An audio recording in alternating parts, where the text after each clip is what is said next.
Menteri Kehutanan minta pelaku karhutla ditindak tanpa pandang bulu. Penyintas gempa Flores mulai kembali ke rumah.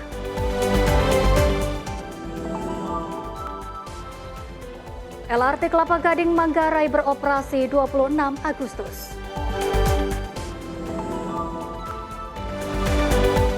Feeding time gorila jadi daya tarik di Ragunan.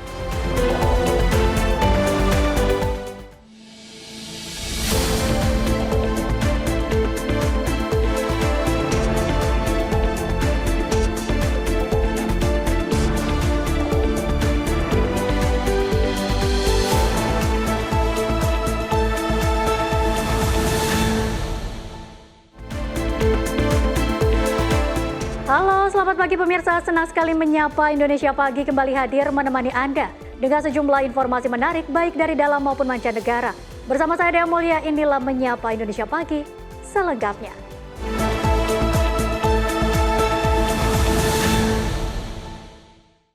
Informasi kami awali pemirsa, terjebak kemacetan di tengah perlintasan kereta. Sebuah taksi tersambar komuter lain di stasiun Karet, Tanah Abang, Jakarta Pusat pada Senin malam.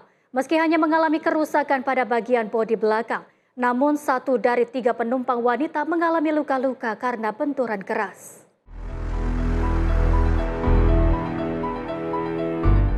Taksi Green SM alias taksi hijau ini langsung dievakuasi warga dengan cara didorong menjauh dari rel kereta usai tersambar komuter lain di perlintasan Karet Tanah Abang, Jakarta Pusat pada Senin malam. 3 penumpang wanita yang masih nampak syok juga ikut dievakuasi. Insiden bermula saat taksi listrik nahas itu melaju dari arah Pasar Tanah Abang menuju perempatan Pejompongan. Meski telah melewati perlintasan Karet usai palang kereta diturunkan, namun padatnya arus lalu lintas dengan lampu merah menyala di depan membuat taksi akhirnya terjebak di tengah perlintasan kereta. Di saat bersamaan muncul kereta dari arah stasiun Tanah Abang yang akan memasuki stasiun Karet dan langsung menghantam bagian belakang taksi. Meski hanya mengalami kerusakan pada bodi belakang, namun 1 dari 3 penumpangnya mengalami luka-luka akibat benturan yang cukup keras. Ceritanya ini udah ditutup portal, posisi taksi di situ. Dan suruh ambil kiri nggak mau dia, malah ngeyel ya. Saya lari ke situ ngatur tadi. Padat nggak kendaraan? Posisi lagi merah. Lagi merah. Oh ya, Nah, si taksi, sebelah kiri kosong. dia nggak mau ke kiri. Oh, itu. Si taksi ini sudah berarti terobos palang atau sudah melewati palang? Udah melewati palang gitu mah. Baru dia sudah lewat, baru palang tertutup. Ya, itu. Udah lewat taksi mah. Ada penumpang nggak sih? Ada, tahu berapa orang, ada yang luka 1 bawa ke dalam. Ada luka. Terus sopir taksinya? Sopir taksinya nggak tahu di depan soalnya. Tapi nggak sempat mental kena kakak. Enggak. Cuma muter di tengah-tengah doang. Penumpang yang terluka kemudian diberikan penanganan medis di ruang kesehatan stasiun.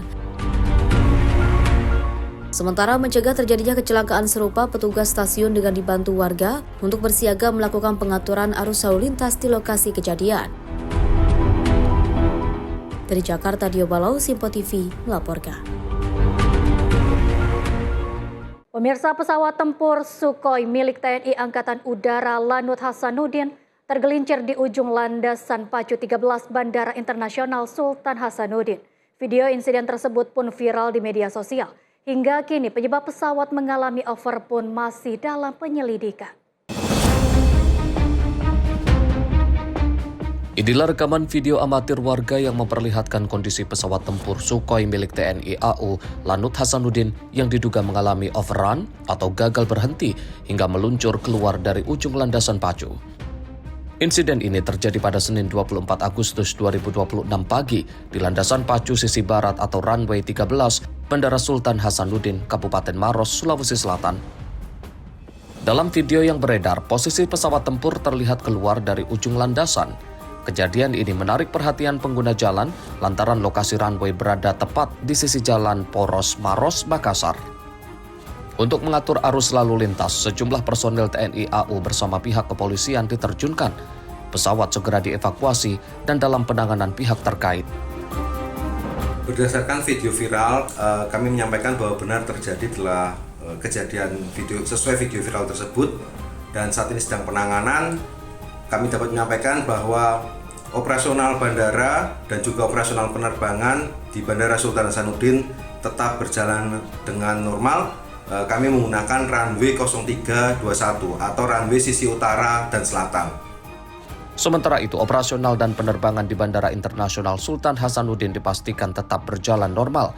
Aktivitas lepas landas dan kendaraan dialihkan ke landasan pacu sisi utara, selatan atau runway 0321. Dari Kabupaten Maros, Sulawesi Selatan, jurnalis Sinpo TV melaporkan. Pemirsa, kecelakaan beruntun terjadi di kawasan Jalan Taman Apsari hingga Jalan Gubernur Suryo, Kota Surabaya, Jawa Timur pada Minggu 23 Agustus 2026 dini hari. Kecelakaan yang melibatkan 3 kendaraan ini mengakibatkan seorang supir pick-up meninggal dunia usai mendapatkan perawatan medis di rumah sakit. Kecelakaan beruntun terjadi di Jalan Taman Apsari hingga Jalan Gubernur Suryo, Surabaya, Jawa Timur pada Minggu dini hari 23 Agustus 2026 sekitar pukul 3:30 waktu Indonesia Barat. Kecelakaan bermula saat Mitsubishi Outlander yang dikemudikan ENR 32 tahun menabrak taksi listrik Vinfast yang sedang terparkir. Setelah menabrak taksi listrik, Outlander terus melaju hingga kembali menabrak Mitsubishi L300 yang dikemudikan RPK 25 tahun saat sedang menaikkan barang di sekitar alun-alun Surabaya. Akibat tabrakan ini, RPK mengalami luka berat dan sempat mendapat perawatan di RSUD Dr. Sutomo Surabaya sebelum akhirnya dinyatakan meninggal dunia. Kasat Lantas Polrestabes Surabaya, AKBP Gali Bayu Raditya mengatakan, pengemudi Outlander diduga kehilangan konsentrasi akibat pengaruh alkohol, serta tidak memiliki surat izin mengemudi dan surat tanda nomor kendaraan. Dari hasil penanganan awal, polisi menyatakan faktor manusia menjadi penyebab utama kecelakaan. Mutiara Aina Putri, tim redaksi Sinpo TV, melaporkan. Selanjutnya, pemirsa, kebakaran rumah terjadi di Jalan Rasa Mala 2 Tebet, Jakarta Selatan pada Senin 24 Agustus 2026 pagi. Petugas damkar menemukan 4 orang korban tewas saat memadamkan api. Peristiwa kebakaran kembali terjadi. Rumah di Jalan Rasa Mala 2 Tebet, Jakarta Selatan, Senin 24 Agustus 2026 pagi terbakar. Petugas pemadam kebakaran berjibaku memadamkan api hingga api berhasil padam. Petugas menemukan 4 korban jiwa di sela puing rumah yang terbakar. Para korban diantaranya ayah, ibu, dan seorang anaknya, serta seorang penghuni kos. Keempat jenazah selanjutnya dibawa ke Rumah Sakit Polri Jakarta Timur dengan menggunakan ambulans. Awal tuh api mulai dari sini nih, di tengah. Nah, terus udah ada yang teriak-teriak. Cuman warga nggak bisa nolong karena pintu gerbang kekunci semua. Itu ada yang teriak-teriak dari dalam. Nah, untuk penghuni yang punya rumah itu Bapak Sugiartono, istri Ibu Rini, dan anaknya Mas Reza namanya.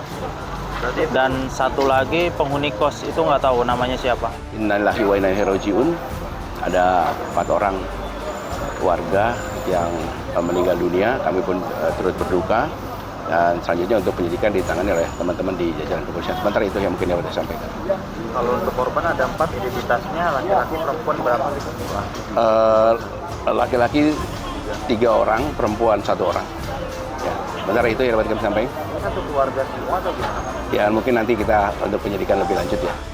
Sementara itu, seorang petugas damkar terpaksa harus dievakuasi akibat terjatuh dari lantai 2 bangunan saat proses pemadaman. Dari Jakarta, jurnalis Sinpo TV melaporkan.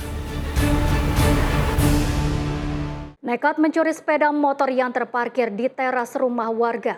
Seorang pemuda di Kota Makassar, Sulawesi Selatan dimasa hingga babak belur. Aksi pencurian terekam CCTV dan viral di media sosial. Tim Reskrim Polsek Talo mengamankan seorang pemuda berinisial MI, usia 23 tahun. MI merupakan terduga pelaku pencurian kendaraan bermotor di Jalan Pongtiku Lorong 19, Kecamatan Talo, Makassar. Aksi pencurian terjadi pada Senin 17 Agustus 2026. Pelaku diduga mencuri sepeda motor warga yang terekam CCTV dan viral di media sosial. Saat itu, pelaku membawa lari sepeda motor warga yang terparkir di halaman rumah dengan kunci kontak masih menempel.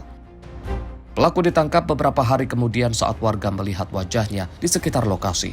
Warga yang geram sempat menghakimi pelaku hingga babak belur. Pelaku mengaku baru kali pertama mencuri dan motor hasil curian rencananya akan digunakan untuk mobilitas mencari kerja sebagai kuli bangunan. Terus kau rencana kau mau apa kali motor? Mau cari kerja komandan, mudah-mudah apa? Terus kau mau jual motor dulu? Jual. Masa kau mau pakai seperti itu? Kau mau kerja di mana? Cari bangunan. Tapi dengan cara mencuri motor itu. Jadi siapa yang masak itu? Warga. Orang bisa pernah masak. Ambil motor nak. Dapat mau? Di mana kau dapat? Di pos. Beberapa hari setelah kau curi? 2 hari. 2 hari setelah kau curi. Kronologis kejadiannya itu pada tanggal 17 Agustus 2026 sekitar pukul 3 waktu Indonesia Tengah. Pelapor yang tergesa-gesa meninggalkan sepeda motornya kemudian masuk ke dalam rumahnya karena ingin buang air besar sehingga kunci kontak masih terpasang di sepeda motor. Kemudian terduga pelaku melintas dan melihat sepeda motor yang tidak ada orang di sekitar lokasi tersebut dan melihat kunci masih terpasang di sepeda motor. Selanjutnya pelaku membawa lari sepeda motor tersebut. 3 hari kemudian sekitar pukul 24.00 tim Bobsral menerima informasi, kemudian warga melaporkan ke Polsek Talo karena melihat pelaku yang diamankan mirip dengan video yang viral di sosial media. Atas perbuatannya, pelaku dijerat pasal pencurian dalam KUHP dengan ancaman hukuman maksimal 5 tahun penjara. Dari Makassar, Sulawesi Selatan, jurnalis Sinpo TV melaporkan. Sementara itu, pemirsa, hendak melarikan diri, 1 dari 2 pelaku pencurian sepeda motor melepaskan tembakan ke arah warga yang berusaha mengejarnya usai mencuri sepeda motor di kawasan Sukmajaya, Depok, Jawa Barat. Peristiwa ini terjadi pada Minggu 23 Agustus 2026 malam. Aksi kejar-kejaran antara warga dan 2 pelaku pencurian sepeda motor terjadi di Jalan Janger, Kelurahan Mekarjaya, Kecamatan Sukmajaya, Kota Depok, pada Minggu malam 23 Agustus 2026. Pelaku yang diduga membawa kabur motor curian dikejar warga sekitar. Dalam kondisi terdesak, salah satu pelaku melepaskan tembakan hingga 3 kali ke arah warga, sehingga membuat warga ketakutan. Seorang warga bahkan nekat mengejar hingga menabrakkan motornya sampai pelaku terjatuh. Kedua pelaku akhirnya berhasil kabur dengan membawa motor korban, sementara motor milik pelaku tertinggal di lokasi. Warga kemudian mengamankan sejumlah barang bukti yang ditinggalkan pelaku, di antaranya sepeda motor, sarung senjata, dan kunci letter T. Saat ini kasus dugaan pencurian motor ditangani pihak kepolisian guna mengungkap identitas dan memburu kedua pelaku. Mutiara Aina, tim redaksi Sinpo TV melaporkan. Pemirsa, seorang pria diamuk massa hingga kritis setelah menjamret HP pengendara motor di Kecamatan Kopo, Kabupaten Serang, Banten.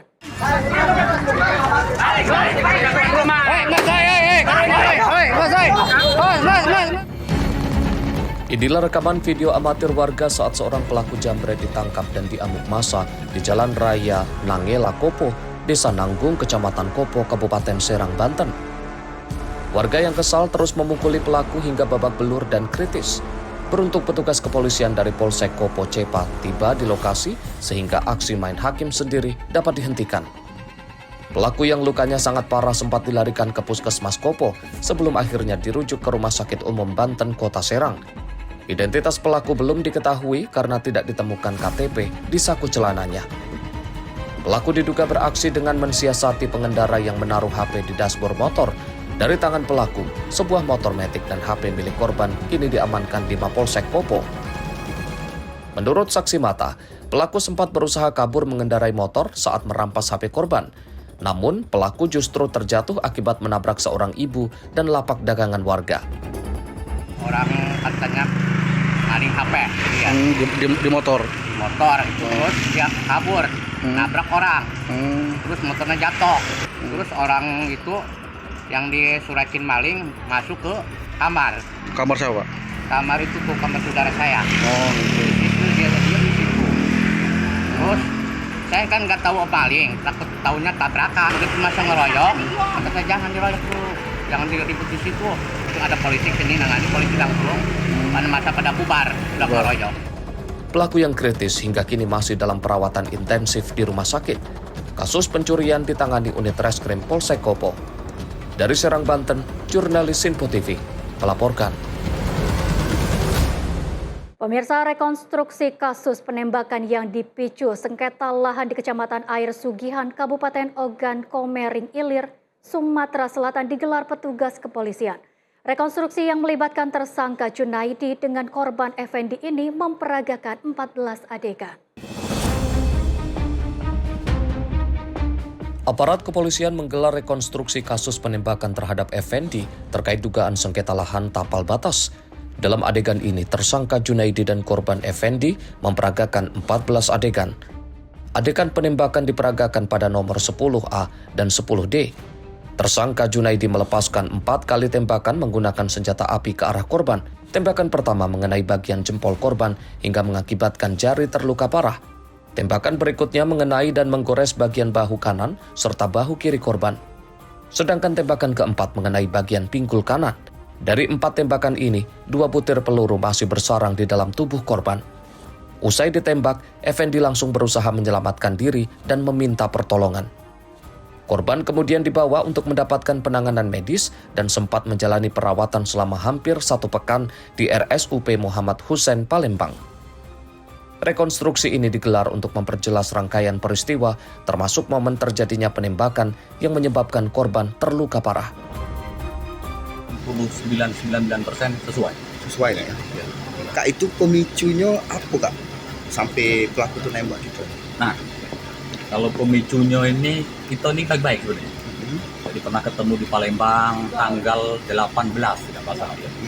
Di kantor Tomasda, tokoh masyarakat desa adat di tempatnya rumah Pak Kumar, termasuk anggota Puskoso, ya kan?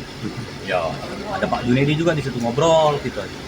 Begitu berjanji kita ini ada ngobrolan Pak Junaidi, aku ini terima kuasa dari almarhum keluarga Suro. Nah, kira-kira kapan lah kita bisa cek batas lahan? Soalnya takutnya nih dari keluarga pemberi kuasa itu salah menunjukkan titiknya. Sebelumnya, penyidik unit 4 Subdit 3 Jatanras Ditreskrimum Polda Sumsel melakukan penyelidikan terhadap kasus ini. Tersangka Junaidi kemudian berhasil ditangkap petugas di wilayah Indragiri Hilir, Provinsi Riau. Dari Ogan Komering Ilir, Sumatera Selatan, jurnalis Sinpo TV melaporkan.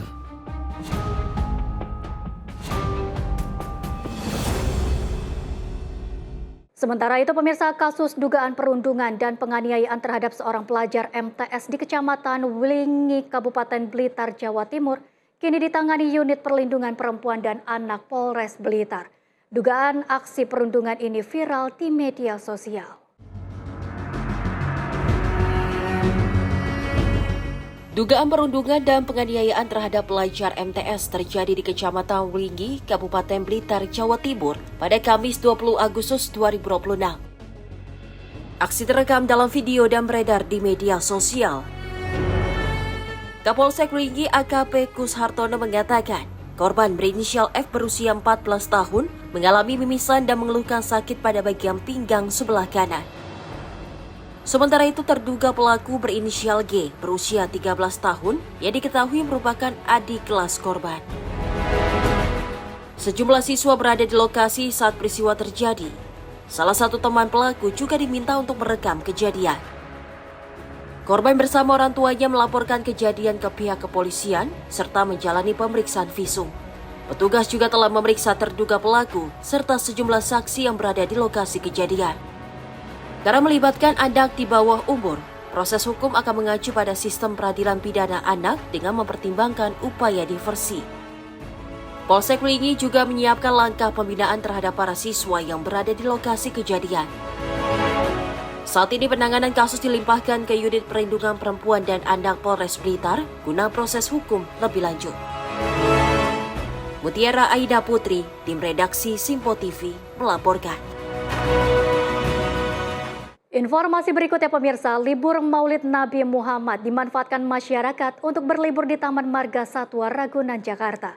Meski besok kembali beraktivitas, antusiasme pengunjung tetap tinggi. Salah satunya terlihat dalam kegiatan feeding time bersama gorila. Berikut laporan Jihan Nabila dari Taman Marga Satwa Ragunan, Jakarta. Ya pemirsa Simpo TV, libur Maulid Nabi tentunya kita menghabiskan waktu bersama dengan keluarga, salah satunya di Taman Marga Satwa Ragunan, tempat wisata yang paling ikonik dan juga terkenal di wilayah Jabodetabek. Nah, selain libur kali ini bertepatan dengan hari kejepit ataupun pada esok hari, masyarakat sudah kembali berrutinitas seperti biasa atau melakukan aktivitas seperti biasa. Namun antusiasme dari para pengunjung di kandang primata tempat saya melaporkan secara langsung ini sudah mulai terlihat sejak pagi hari, dan bahkan di siang hari ini sudah mulai ramai oleh para pengunjung untuk melihat secara dekat bagaimana gorila itu di dekat dengan kita begitu. Dan beragam aktivitas dilakukan oleh para pengunjung, ini mulai dari berkeliling melihat koleksi satwa-satwa yang berada di Taman Marga Satwa Ragunan, kemudian juga ada yang berpiknik tadi kami melihat, dan juga nantinya ini ada yang ingin melihat secara langsung bagaimana sih proses dari pemberian ataupun feeding time bagi ataupun bersama dengan gorila.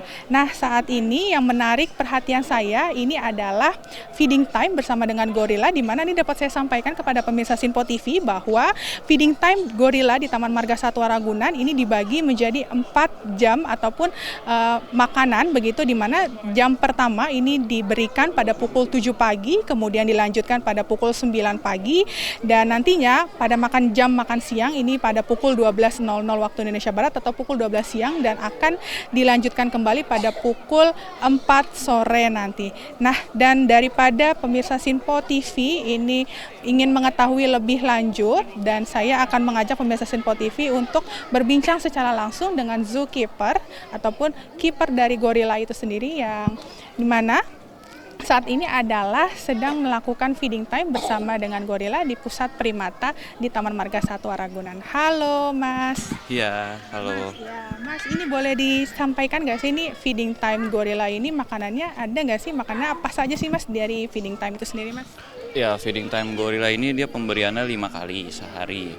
Dan juga yang bisa dilihat oleh pengunjung itu hanya 3 jam saja. Jam 9, jam 12, dan juga jam 3 sore. Nah, untuk makanannya yang penting mereka buah-buahan dan sayur-sayuran. Dan itu di mix beda-beda menunya tiap jam. Nah, tapi dari makanan itu sendiri ada nggak sih makanan yang paling favorit dari gorila di sini gitu Mas? Kalau favorit sih mereka buah-buahan yang manis-manis ya. Seperti yang sekarang ini dia favoritnya ada kelengkeng dan juga ada anggur. Yang lainnya ada mangga juga. Ini yang manis-manis sih dia suka. Nah, kalau misalkan buah-buahan yang tidak disukain tuh ada nggak sih Mas? Kalau buah-buahan yang tidak disukain ada, emang nggak semua sayur-sayuran dia makan, nggak semua buah-buahan juga dia nggak makan gitu. Oke, ini Mas, ini kan banyak sekali ya para pengunjung yang ingin melihat secara dekat, begitu melihat secara langsung. Nah, ini ada nggak sih dari Mas Givari sebagai zookeeper begitu mungkin pesan yang ingin disampaikan ke para pengunjung begitu? Untuk para pengunjung yang mau ngelihat gorila cukup melihat saja, alangkah baiknya ya. Karena emang gorila kebetulan dia satwa yang suka ketenangan. Jadi apabila ada keramaian yang benar-benar crowded kayak gitu, mereka cenderung tidak suka. Jadi kalau melihat gorila, alangkah baiknya cukup lihat saja tanpa mengganggu, tanpa mengeluarkan suara-suara berisik. Ya, berarti gorila ini sama aja dengan manusia ya, tidak suka diganggu begitu. Betul, mirip-mirip kita. Kalau kita diganggu, kita juga bakal marah kan. Begitupun juga mereka. Ini tentunya menjadi zookeeper ini kan mempunyai tantangan besar begitu, apalagi ini mengurus primata terbesar begitu ya. Ada nggak sih tantangan terbesarnya gitu Mas? Tantangan terbesar untuk merawat mereka yang pasti kan mereka satwa liar ya. Kita tetap harus fokus dan tetap harus hati-hati, dan juga telaten juga merawat mereka, menjaga kesehatan mereka, menjaga pola makan mereka. menjaga agar mereka tidak stres juga, mereka nyaman gitu. Itu tantangannya. Berarti ya itu tadi menjaga terus juga tetap tidak memberikan yang terbaik lah untuk para gorila ini. Yang terbaik, betul. Yang terbaik buat mereka. Oke Mas, mungkin ada pesan yang ingin disampaikan ke para pengunjung begitu untuk tidak memberikan makanan secara sembarangan atau bagaimana? Iya, kalau untuk para pengunjung yang berkunjung ke Taman Marga Satwa Ragunan, alangkah baiknya ikutin aturan yang ada. Kalau tidak boleh mengganggu, tidak boleh memberi makan, tidak juga boleh memberi makan. Karena satwa di sini sudah dirawat baik dengan kipernya. Dan menunya juga sudah tersedia, sudah ditakarin berapanya. Soalnya kan yang lebih tahu kan kipernya.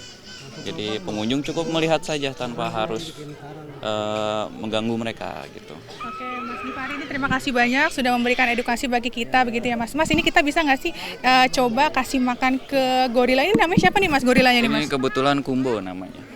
Oke Kumbo. Oke Mas, boleh dikasihkan nggak nih Mas ke Kumbo nih Ya. Makanannya? Mau kasih makan Kumbo. Iya. Makan. Berarti Kumbo sendiri nih suka makan sayur-sayuran juga ya Mas ya, selain buah-buahan ya? Iya, mereka sayur-sayuran, buah-buahan. Sayur-sayurannya juga beda-beda. Oh, cemilan hari ini. Seperti yang sekarang ini selada air. Snack. Kalau sayuran biasanya gorila ada nggak sih yang nggak disuka gitu Mas? Ada juga sayuran, nggak semua sayuran juga dia makan. Berarti makanannya buah-buahan dan juga sayuran. Nah, untuk snacknya sendiri ada nggak sih Mas? Nah, biasanya di selang jam makan mereka, kita kasih cemilan. Cemilannya itu berupa seperti kacang, seperti kurma, kuaci, kismis, ada juga tebu, ada juga roti, ada banyak pakan tambahan mereka atau cemilannya. Boleh dikasih lihat nggak sih cemilannya kayak gimana tuh Mas? Boleh dikasih lihat nggak cemilannya tuh? Kebetulan nggak bawa cemilannya, ya, bawa ini aja ya. Iya, bawa feeding time ini, pakan utamanya. Buah-buahan dan juga sayur-sayuran. Mas, ini saya mau coba feeding time sama, ini siapa? Kumbo tadi ya Mas ya? Kumbo. Saya mau coba, boleh nggak nih Mas? Coba kita. Nah, pemirsa Simpo TV, ini saya akan mengajak pemirsa Simpo TV bagaimana feeding time bersama dengan Kumbo, salah satu gorila yang ada di Taman Marga Satwa Ragunan, Jakarta. Kumbo. Ada sampingnya aja. Oh, samping ya?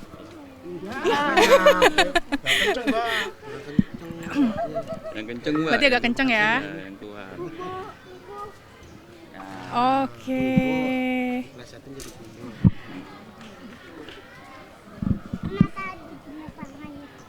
Makannya lahap sekali berarti ya pemirsa Simpo TV untuk Kumbo. Nah, ini tadi selain selada air, kemudian juga ada anggur, ada kelengkeng, kemudian juga ada pir, ada pokoknya buah-buahan yang manis-manis. Ini menjadi makanan favorit bagi para gorila yang ada di Taman Marga Satwa Ragunan, Jakarta.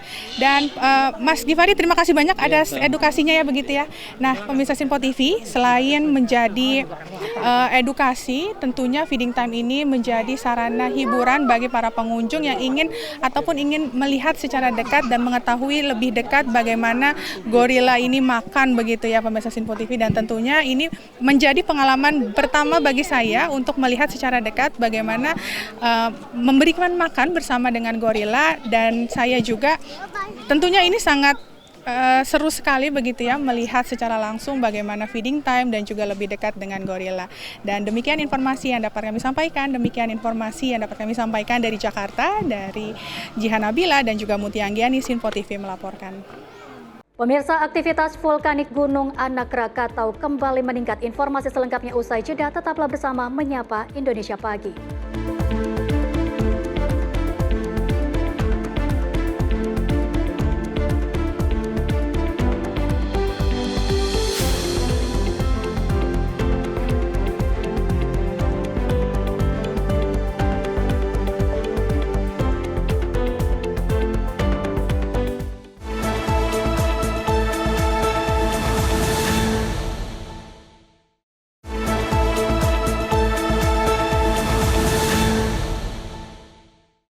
Pemirsa, Anda masih bersama Menyapa Indonesia Pagi. Informasi kami lanjutkan.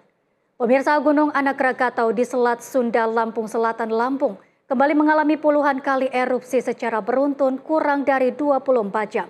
Tercatat gunung api ini mengalami erupsi sebanyak 26 kali dengan tinggi kolom abu mencapai 200 hingga 400 meter di atas puncak. Total sebanyak 26 kali letusan Gunung Anak Krakatau terjadi dalam kurun waktu kurang dari 24 jam terhitung sejak Senin hingga Selasa. Erupsi ini terjadi secara beruntun dari pagi hingga malam hingga dini hari. Dari sebagian rangkaian erupsi tersebut, kolom abu teramati berwarna kelabu hingga hitam dengan intensitas tebal ke arah utara, barat laut, hingga timur laut. Tinggi kolom abu tertinggi dari keseluruhan rangkaian letusan ini mencapai 400 meter yang terjadi pada sore dan petang hari sebelumnya. Rekaman seismik menunjukkan amplitudo maksimum dari deretan erupsi tersebut mencapai 67 mm. Sementara erupsi dengan durasi terlama tercatat pada pukul 20:44 waktu Indonesia Barat. Letusan tersebut berlangsung selama 761 detik dengan amplitudo 60 mm.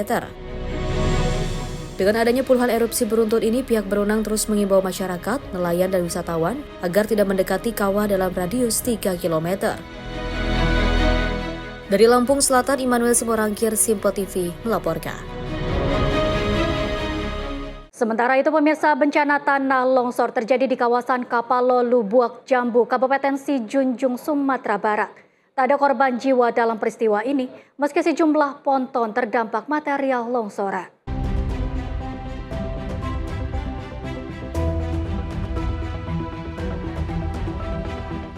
Peristiwa longsor terjadi di tebing sekitar aliran sungai Batang Kuantan, Kapalo Lubuak Jambu. Material tanah dari tebing yang longsor kemudian menimpa sekitar 10 unit ponton yang berada di lokasi. Polres Sijunjung yang menerima informasi langsung melakukan pengecekan ke lokasi sekitar pukul 2 siang lewat 40 menit hingga pukul 3 sore.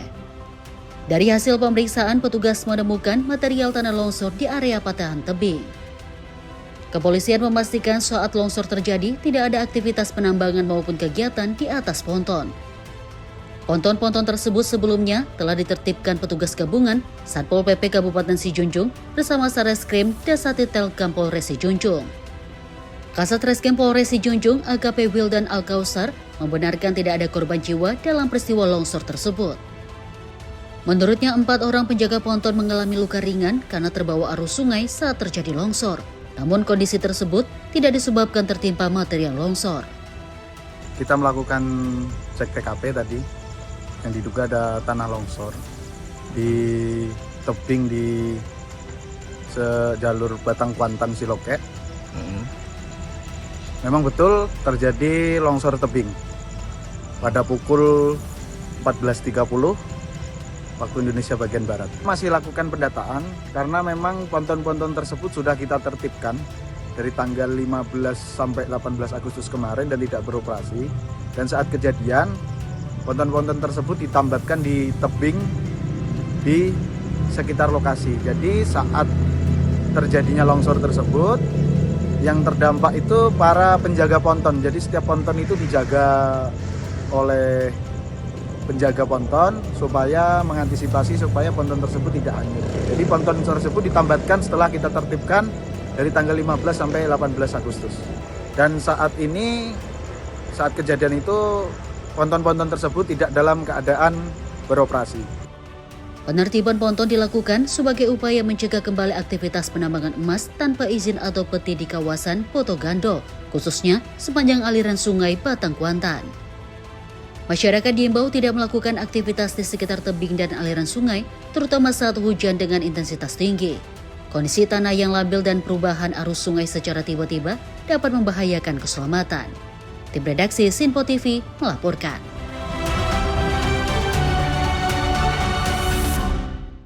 Pemirsa, atas instruksi Presiden Prabowo Subianto, tim Alpa Mabes TNI diturunkan langsung untuk memadamkan kebakaran hutan dan lahan di Taman Nasional Waikambas. Sebanyak 40 personil diterjunkan dari pesawat menggunakan terjun payung. Dalam operasi lintas udara pada Selasa 25 Agustus 2026 ini, sebanyak 40 personel tim Alpa Markas Besar Tentara Nasional Indonesia melakukan terjun payung menggunakan pesawat TNI di Taman Nasional Waikambas, Lampung. Sementara itu, personil lainnya diturunkan menggunakan helikopter TNI langsung menuju koordinat titik api kebakaran hutan dan lahan yang sulit dijangkau. Setiba di bawah, tim Alpa langsung bergerak membawa peralatan pemadam kebakaran untuk menyisir serta mematikan api di kawasan yang terisolasi. Sebelum proses penerjunan ini dilakukan, tim terlebih dahulu menggunakan drone pengawas untuk menentukan koordinat titik api secara presisi. Taktik penggunaan pasukan elit lintas udara ini dilakukan guna memastikan seluruh titik api di Taman Nasional Waikambas padam, serta habitat satwa seperti gajah dan juga badak dapat terlindungi. Pangdam 21 Radin Inten Majen TNI, Kristo Besianturi, total lahan yang juga terbakar sejak 21 Agustus lalu mencapai lebih dari 800 hektar. Luasan tersebut meliputi 673 hektar di Desa Braja Harjosari, 123 hektar di Braja Kencana dan Braja Luhur, serta 6,4 hektar di Rantau Jaya. Tadi kita terjunkan tim Alpa sesuai dengan instruksi dari Bapak Presiden dan Panglima TNI. Mereka kita terjunkan di tempat-tempat yang memang susah dijangkau dan tempat-tempat yang masih memungkinkan hotspot itu ada, sehingga bisa lebih mempercepat proses pemadaman api. Dan tadi juga ada beberapa roping 8 pasukan yang juga ikut mendukung proses pemadaman api yang memang di daerah-daerah yang memungkinkan masih ada yang hotspot itu. Nah, ini bentuk kolaborasi kita bersama pemerintah daerah, Polda, Kodam, Pemerintah Kabupaten, Balai, dan Kehutanan dalam rangka kita mempercepat proses pemadaman sehingga tidak ada lagi titik-titik api yang memungkinkan terjadi kebakaran. Untuk itu kami juga berterima kasih kepada Bapak Presiden atas perhatian, atas atensi khusus bagi Taman Nasional Waikambas ini, sehingga kita bisa mengamankan Taman Nasional ini, termasuk mencegah jangan sampai adanya hewan-hewan yang memang kita lindungi, gajah-gajah yang kita lindungi, badak terkena dampak dari kebakaran hutan ini. Saat ini tim Alpa bersama tim gabungan masih terus berjibaku di lokasi untuk mencegah munculnya titik api baru di kawasan Taman Nasional Waikambas. Dari Lampung Timur, Lampung, Immanuel Simorangkir, kontributor Simpo TV, melaporkan. Sementara itu, pemirsa, Menteri Kehutanan Raja Antoni melanjutkan peninjauan kedua lokasi kebakaran hutan dan lahan di Gunung Damar, Kalimantan Selatan. Di tengah penanganan Karhutla, Menhut menegaskan pemerintah akan menindak tegas pelaku pembakaran, baik individu maupun korporasi tanpa pandang bulu. Menhut Raja Antoni mengatakan penegakan hukum merupakan bagian dari upaya pemerintah menangani Karhutla. Ia menyebut instruksi Presiden Prabowo Subianto jelas agar penindakan dilakukan terhadap siapapun yang terbukti melakukan pembakaran secara sengaja dan merugikan masyarakat. Menhut Raja Antoni mengungkapkan Direktorat Jenderal Penegak Hukum Kehutanan saat ini menangani 42 kasus yang berkaitan dengan Karhutla. Penanganan perkara tersebut mencakup sejumlah tindakan, mulai dari peringatan administratif hingga penyegelan. Dari proses tersebut, sebanyak 9 kasus telah memiliki dan menetapkan tersangka. Selain itu, Menhut Raja Antoni menyebut pihak kepolisian juga tengah memproses 52 kasus. Ia mengatakan terdapat 3 tersangka di Kalimantan Selatan yang telah diproses, dengan pelaku yang berasal dari unsur individu maupun korporasi. Ini TNI Polri, BPBD, MPA mati-matian memadamkan api dari mungkin hanya dari puntung rokok, dari obat nyamuk. Mohon lagi, sekali lagi mohon hati-hati masyarakat untuk tidak main api sembarangan. Nah, kedua dari pemerintah, seperti yang diperintahkan oleh Pak Presiden, semua kementerian, lembaga, pusat, daerah, semua bekerja sama, bergotong royong, bergandengan tangan, bersinergi, berkolaborasi untuk sama-sama memadamkan api. Tadi dapat laporan dari BNPB ada penambahan waterbombing, satu heli yang dibawa dari Riau, karena Riau kebetulan relatif rendah angka karhutanya. Dan sekali lagi semua resources tadi kita diskusikan juga bahwa September ini adalah puncak El Nino, dan di puncak ini pasti nanti sumber air semakin menipis. Tadi juga sudah mulai dipetakan di mana kita bisa mendapat sumber air dari sumur bor. Raja Antoni menegaskan penindakan hukum tersebut berjalan seiring dengan upaya pemadaman di lapangan. Pemerintah saat ini memprioritaskan penanganan titik-titik Karhutla yang berdampak terhadap masyarakat melalui kolaborasi Manggaling Agni, TNI, Polri, BPBD, Masyarakat Peduli Api, serta kementerian dan lembaga terkait. Diketahui pada hari yang sama Menhut sebelumnya melakukan peninjauan di Penggalaman Kabupaten Banjar, Kalimantan Selatan. Di Jawa dilanjutkan dengan rapat koordinasi penanganan karhutla dengan Wakajati Kalsel Arif Sahruliani, tenaga ahli Kepala Badan BNPB TNI Purnawirawan, Brigjen Herman Hidayat, Kabid PKSDAR Rudi Herlambang, Kepala Stasiun Klimatologi Kalsel, Damanik, dan Kepala Stasiun Meteorologi Kalsel hingga Wali Kota Banjarbaru. Dari Kalimantan, Tim Liputan Sinpo TV melaporkan. Pemirsa, Kepala Staf Kepresidenan Jenderal Purnawirawan Dudung Abdurrahman menegaskan, penanganan karhutla harus dilakukan secara cepat dan terkoordinasi. Pemerintah juga tengah membidik ratusan korporasi yang diduga terlibat dalam pelanggaran hukum.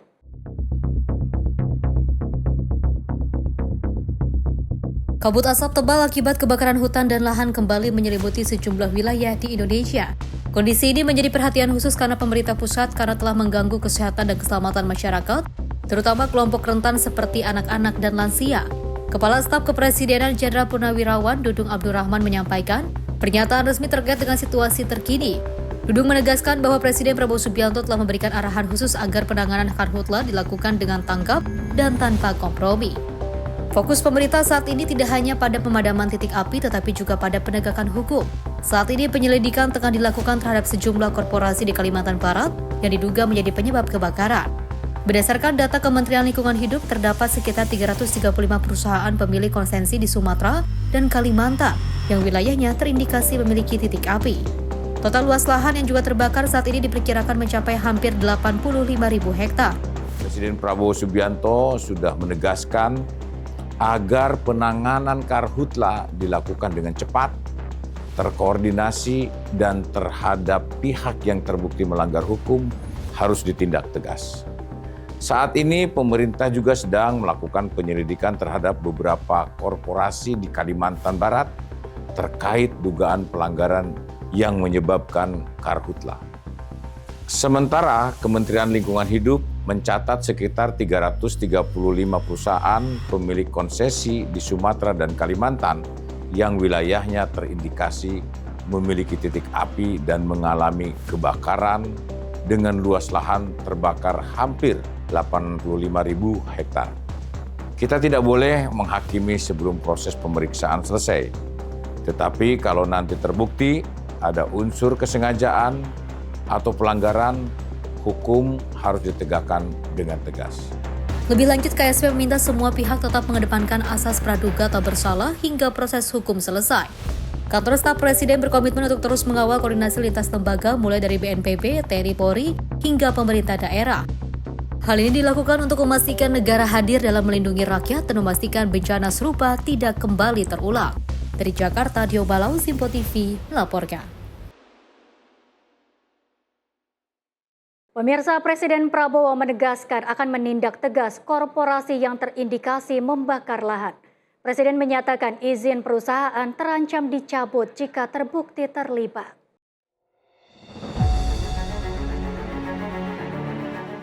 Presiden Prabowo Subianto meminta aparat menindak tegas pihak yang sengaja membakar lahan, termasuk perusahaan yang diduga terlibat dalam karhutla. Hal itu disampaikan dalam rapat penanganan karhutla di Riau pada Senin 24 Agustus 2026. Presiden Prabowo juga mendorong pencegahan melalui edukasi kepada masyarakat di tingkat desa. Pemerintah daerah bersama TNI dan Polri diminta membantu warga membuka lahan tanpa membakar melalui kelompok tani dan koperasi. Untuk perusahaan yang terbukti atau terindikasi memerintahkan pembakaran, Presiden Prabowo menegaskan pemerintah tak segan mencabut izin. Ia meminta Polri, Kejaksaan, dan Intelijen segera menyelidiki setiap laporan keterlibatan korporasi. Kalau ada oknum atau manusia yang sengaja membakar untuk alasan apapun, ya, kasih penjelasan, edukasi ke semua unsur di semua desa, beri penjelasan bahwa membakar lahan adalah dilarang keras. Ya. TNI dan Polri akan membantu pemerintah daerah, membantu rakyat. Diorganisir per kelompok tani, diorganisir per nanti biayanya bisa melalui KUR, koperasi, Tapi tidak boleh mereka liar. Apalagi kalau ada korporasi yang menyuruh, itu saya minta polisi, kejaksaan selidiki, intelligence selidiki, ya. Tim redaksi Simpo TV melaporkan. Pemirsa, Presiden Prabowo Subianto menginstruksikan penguatan penanganan karhutla di Sumatera Selatan. Sejumlah pompa, alat berat, dan dukungan udara disiapkan untuk mempercepat pemadaman. Apa yang kalian butuh di lapangan, kita akan kerahkan. Ya? Siap, Bapak Presiden. Hanya mungkin butuh waktu berapa hari ya untuk kita Mobilisasi. Ya, mobilisasi. Siap, Bapak. Presiden Prabowo Subianto menegaskan dukungan penuh pemerintah dalam penanganan kebakaran hutan dan lahan di Sumatera Selatan. Hal itu disampaikan saat memimpin rapat penanganan karhutla di Palembang, Senin 24 Agustus 2026. Dalam rapat tersebut, Presiden Prabowo meminta kebutuhan petugas di lapangan segera dipenuhi. Ia juga menginstruksikan pengiriman tambahan alat berat, termasuk ekskavator, serta meminta dukungan helikopter untuk memperkuat operasi pemadaman. Jumlah luas areal yang masih terbakar hari ini 1.900 hektar, begitu. Apa kesulitan Anda yang Anda butuhkan untuk segera menghilangkan kebakaran ini dan mencegah kebakaran yang akan datang? Mohon izin Bapak Presiden, yang kita butuhkan di Satgas daerah, khususnya di Provinsi Sumatera Selatan ini, yang pertama tentunya penambahan heli waterbombing Bapak Presiden. Karena jarak antara titik api dengan lokasi itu sangat jauh, tidak bisa dijangkau dengan Satgas darat kebanyakan, karena di pelosok-pelosok di daerah hutan Bapak Presiden. Kita tambahkan, saya tambahkan sementara 2 ya. Siap, terima kasih Bapak Presiden. Ya. Apa saja yang Anda butuh? Untuk pembuatan kanal apa saja yang Anda butuh? Siap, alat berat Bapak Presiden. Ekskavator. Siap. Ekskavator, berapa ekskavator yang kau butuh? Siap, kita butuh lebih kurang 20 ekskavator Bapak Presiden. 20? Siap. Kita punya ekskavator. Bisa kita kirim? Bisa segera dikirim ke sini. Apa yang kalian butuh di lapangan, kita akan kerahkan. Ya? Siap, Bapak Presiden. Hanya mungkin butuh waktu berapa hari ya untuk kita mobilisasi. Ya, mobilisasi. Siap, Bapak. Pemerintah juga menyiapkan pembangunan 500 sumur sebagai sumber air di wilayah rawan karhutla. Presiden menegaskan seluruh sumber daya yang dibutuhkan akan dikerahkan untuk mempercepat pemadaman dan mencegah kebakaran meluas. Selain itu, dukungan sarana dan prasarana juga diberikan untuk memperkuat pelaksanaan operasi di darat maupun udara. Sejumlah peralatan telah didistribusikan ke berbagai wilayah, sementara dukungan armada udara disiapkan untuk menunjang patroli dan kegiatan pemantauan. Tim redaksi Simpo TV melaporkan. Sementara itu, pemirsa, Presiden Prabowo Subianto menginstruksikan penambahan pasokan oksigen bagi petugas karhutla di Riau. Jumlah oksigen yang dikirim diminta ditambah dari 500 menjadi 700 unit. Ya, oksigen, ya prioritas oksigen. You butuh 500 ya? Anda butuh 500. Kirim 500 segera ya. Kalau perlu tambahinlah 700 lah. Biar jalan. Upaya melindungi petugas karhutla di Riau, Presiden Prabowo Subianto meminta tambahan pasokan oksigen dari 500 menjadi 700 unit bagi petugas yang bekerja di tengah paparan asap. Instruksi tersebut disampaikan Presiden Prabowo saat memimpin rapat penanganan karhutla di Posko Aju Provinsi Riau Pekanbaru, Senin 24 Agustus 2026. Oksigen disiapkan untuk menunjang keselamatan petugas di lapangan. Dalam kesempatan yang sama, Presiden juga mengapresiasi pencegahan karhutla melalui pembangunan embung dan sekat. Ya, oksigen, ya prioritas oksigen. You butuh 500 ya? Anda butuh 500. Kirim 500 segera ya. Kalau perlu tambahinlah 700 lah. Dia macam mana? Dia. Tapi saya senang ini, embung-embung sama sekat-sekat itu. Ya. Good. Bagus, ada lagi tambahan? Adapun kunjungan Presiden ke Riau menjadi bagian dari pemantauan penanganan karhutla di sejumlah daerah. Tim redaksi Sinpo TV melaporkan. Pemirsa, pemerintah memperkuat sinergi lintas sektor dalam penanganan karhutla. BNPB mengerahkan berbagai pihak untuk mengendalikan kebakaran. PLT Kapusdatin BNPB, Berton Suar Pelita Panjaitan menegaskan, pemerintah terus bergerak menangani kebakaran hutan dan lahan di sejumlah wilayah Indonesia. Penanganan dilakukan secara terpadu bersama pemerintah daerah, TNI, Polri, Manggala Agni, dunia usaha, masyarakat, serta kementerian dan lembaga terkait. Menurut Berton, upaya pengendalian dilakukan melalui pemantauan titik api dan titik panas, penguatan operasi darat, hingga dukungan operasi udara. Operasi tersebut mencakup patroli udara, waterbombing, serta operasi modifikasi cuaca yang disesuaikan dengan kondisi di lapangan. Saat ini penanganan karhutla terus dilakukan secara terpadu bersama pemerintah daerah, TNI, Polri, Manggala Agni, dunia usaha, masyarakat, serta kementerian lembaga terkait. BNPB juga terus melakukan pemantauan perkembangan titik api dan titik panas, memperkuat operasi darat, serta memberikan dukungan operasi udara, termasuk patroli udara, waterbombing, dan operasi modifikasi cuaca sesuai kebutuhan dan kondisi di lapangan. Kami menyadari bahwa masih terdapat sejumlah wilayah yang memerlukan penanganan intensif. Karena itu, BNPB terus melakukan penguatan dan penyesuaian operasi berdasarkan perkembangan situasi di lapangan. Kami juga akan terus berkoordinasi dengan kementerian lembaga terkait, termasuk Kementerian Lingkungan Hidup dan Kementerian Kehutanan, untuk memastikan informasi kepada masyarakat dapat disampaikan secara cepat, akurat, dan terpadu. Berton juga menyebut beberapa wilayah masih membutuhkan penanganan lebih lanjut. BNPB juga berkoordinasi dengan kementerian dan lembaga terkait untuk memantau perkembangan karhutla serta menyampaikan informasi kepada masyarakat. Tim redaksi Sinpo TV melaporkan. Pemirsa, Presiden Prabowo hadiri launching PLTS 100 GWP di Bali. Informasi selengkapnya usai jeda, tetaplah bersama Sinpo TV.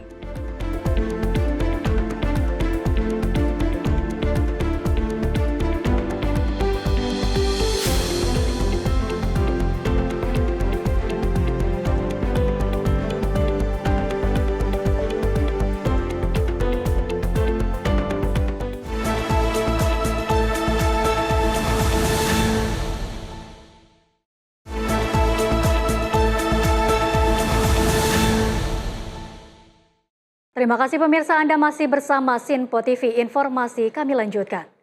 Pemirsa, Presiden Prabowo Subianto menghadiri launching dan groundbreaking program pembangkit listrik tenaga surya atau PLTS 100 GWP Gigawatt Peak di Monumen Operasi Lintas Laut Jawa Bali, Gilimanuk, Kabupaten Jembrana, Bali, Selasa siang.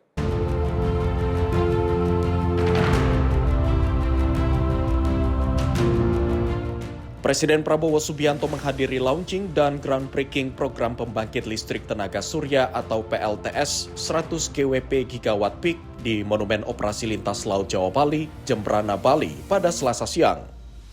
Prabowo tampak hadir dengan mengenakan kemeja safari krem dan peci hitam.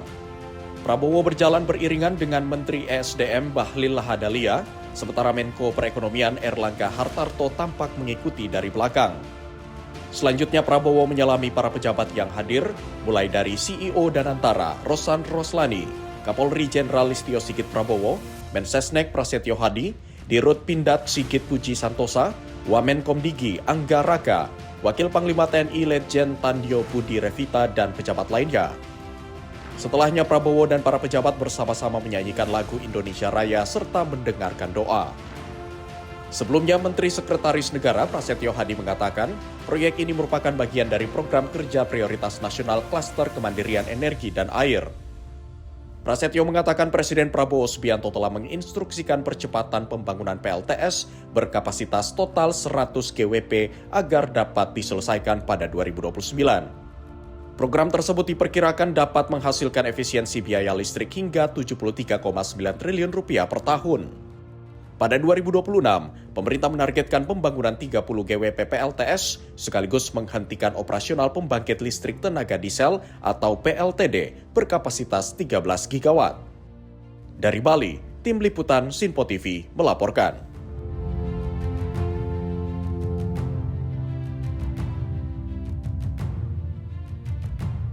Presiden Republik Indonesia Prabowo Subianto meresmikan peluncuran dan groundbreaking proyek pembangkit listrik tenaga surya PLTS 100 gigawatt peak di Monumen Operasi Lintas Laut Jawa Bali, Gilimanuk, Kabupaten Jembrana, Bali pada Selasa siang.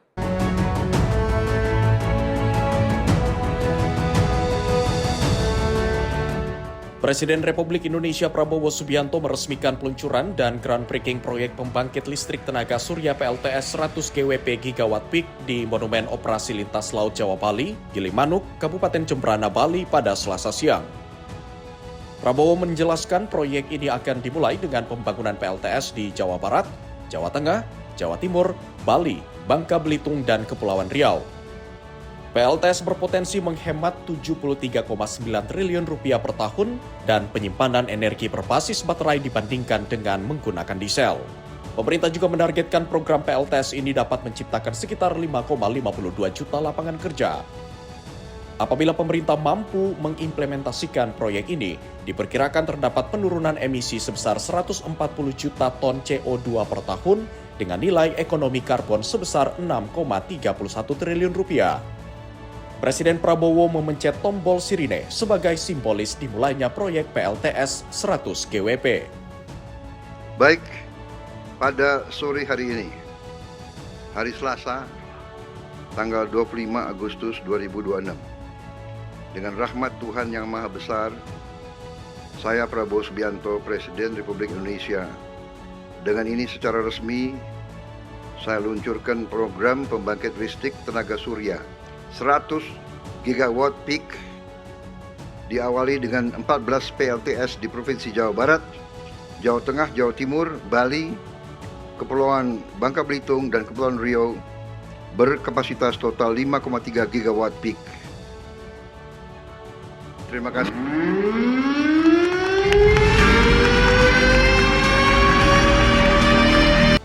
Adapun sepanjang 2025, pemerintah telah membangun 15 pembangkit energi baru terbarukan yang terdiri dari 12 PLTS dan 3 pembangkit listrik tenaga mikrohidro atau PLTM dengan nilai anggaran 103,3 miliar rupiah dan akan melayani 1.831 kepala keluarga serta 131 fasilitas umum.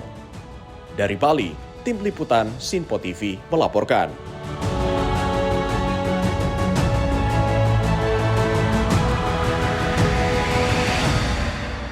Pemirsa, memastikan keselamatan masyarakat menjadi perhatian utama Wakil Presiden Gibran Rakabuming saat meninjau Gereja Santa Maria Magdalena Nangahure, Kabupaten Sika, Nusa Tenggara Timur. Wapres meminta koordinasi dengan pemerintah daerah terus diperkuat agar fasilitas yang mengalami kerusakan segera diperbaiki. Penanganan dampak gempa di Kabupaten Sika terus dilakukan. Salah satu perhatian pemerintah adalah memastikan fasilitas umum dan tempat ibadah yang terdampak gempa dapat kembali digunakan masyarakat. Dalam kunjungannya, Wapres Gibran Rakabuming melihat langsung kondisi Gereja Santa Maria Magdalena Nangahure. Ada gempa susulan ya? Ini aman ya? Koordinasi dengan Pak Bupati kita lakukan Wapres juga menekankan pentingnya aspek keselamatan sebelum fasilitas kembali dimanfaatkan warga. Koordinasi dengan pemerintah daerah juga terus diperkuat untuk mempercepat perbaikan pembangunan yang mengalami kerusakan akibat gempa. Di sisi lain, penanganan pasca bencana tidak hanya berfokus pada pemulihan infrastruktur. Mahasiswa turut terlibat memberikan dukungan psikologis awal bagi warga terdampak. Mereka juga melakukan observasi untuk mengidentifikasi kebutuhan dukungan psikososial masyarakat, sehingga penanganan dapat dilakukan sesuai kondisi di lapangan. Kolaborasi pemerintah, mahasiswa, relawan, dan berbagai pihak lain terus diperkuat. Gotong royong ini menjadi bagian penting dalam memastikan kebutuhan masyarakat terpenuhi, sekaligus mempercepat proses pemulihan pasca bencana. Pemerintah memastikan penanganan dampak gempa terus dilakukan secara bersamaan, baik melalui perbaikan fasilitas maupun dukungan psikososial bagi masyarakat terdampak. Langkah ini diharapkan dapat mempercepat pemulihan dan memastikan warga dapat kembali beraktivitas dengan aman. Tim redaksi Sinpo TV melaporkan. Sementara itu, pemirsa, Gubernur Jawa Timur Hovifah Indar Parawansa menyerahkan bantuan kemanusiaan dari pemerintah Provinsi Jawa Timur untuk warga terdampak gempa bumi di NTT. Bantuan tersebut meliputi bantuan logistik hingga tim layanan dukungan psikososial. Gubernur Jawa Timur Hovifah Indar Parawansa mengirim 65,5 ton bantuan logistik untuk korban gempa Flores di Nusa Tenggara Timur pada Minggu 23 Agustus 2026. Bantuan ini sekaligus untuk memperkuat dukungan medis dan psikososial bagi warga terdampak. Hovifah mengatakan bantuan tersebut menjadi bentuk solidaritas masyarakat dan Pemprov Jatim terhadap warga yang terdampak bencana di Flores. Bantuan seberat 65,5 ton itu diangkut menggunakan kapal Dharma Rucitra 7 dan telah tiba di Pelabuhan Labuan Bajo pada Sabtu 22 Agustus 2026. Logistik yang dikirim mencakup bahan pangan, kebutuhan perempuan dan balita, obat-obatan hingga perlengkapan sanitasi. Pemprov Jatim tidak hanya mengirimkan bantuan logistik, tetapi tim penanganan bencana juga telah diterjunkan secara bertahap sejak pertengahan Agustus 2026. Selain penanganan kesehatan, Pemprov Jatim mengerahkan tim layanan pendukungan psikososial untuk membantu pemulihan trauma warga. Pendampingan tersebut terutama menyasar anak-anak, lansia, serta kelompok masyarakat yang mengalami dampak psikologis akibat gempa. Hovifah memastikan bahwa pasokan bantuan pangan akan terus ditambah. Tim redaksi Sinpo TV melaporkan.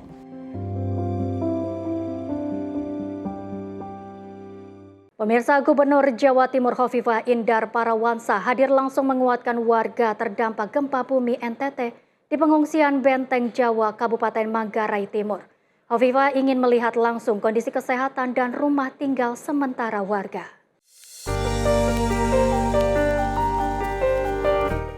Gubernur Jawa Timur Hovifah Indar Parawansa tak sekedar datang membawa bantuan bagi warga terdampak gempa bumi di Manggarai Timur, Nusa Tenggara Timur. Di lokasi pengungsian Benteng Jawa, Desa Lamba Keli, Kecamatan Lamba Leda, Manggarai Timur, Hovifah duduk bersama anak-anak ikut bermain ular tangga, berbincang dengan para ibu hingga terharu mendengar kisah warga yang kehilangan tempat tinggal.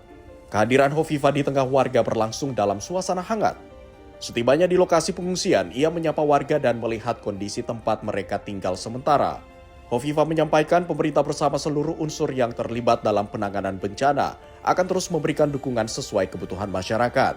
Kunjungan tersebut sekaligus menjadi kesempatan bagi Hovifah untuk menindaklanjuti kebutuhan pangan warga. Tim redaksi Sinpo TV melaporkan.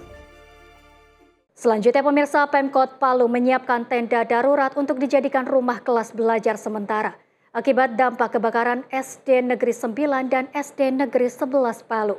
Melalui kolaborasi lintas sektor, kondisi ini pasca kebakaran diharapkan dapat segera tertangani.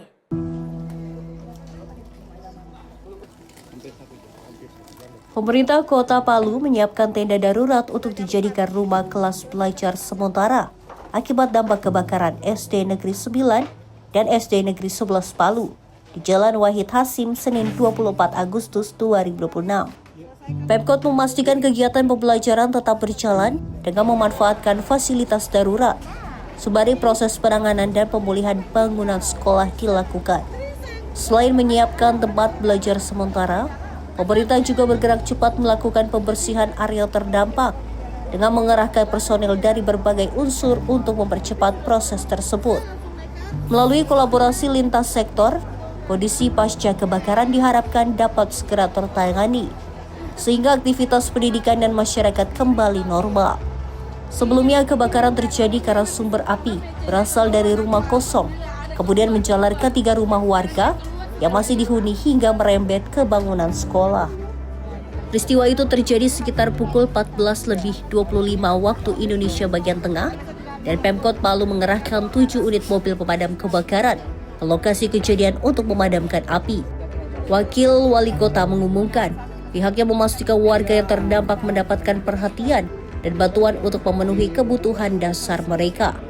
Melalui Dinas Sosial, pemerintah segera menyalurkan bantuan dasar kepada masyarakat terdampak berupa sembako, pakaian maupun peralatan dapur. Tim redaksi Simpo TV melaporkan.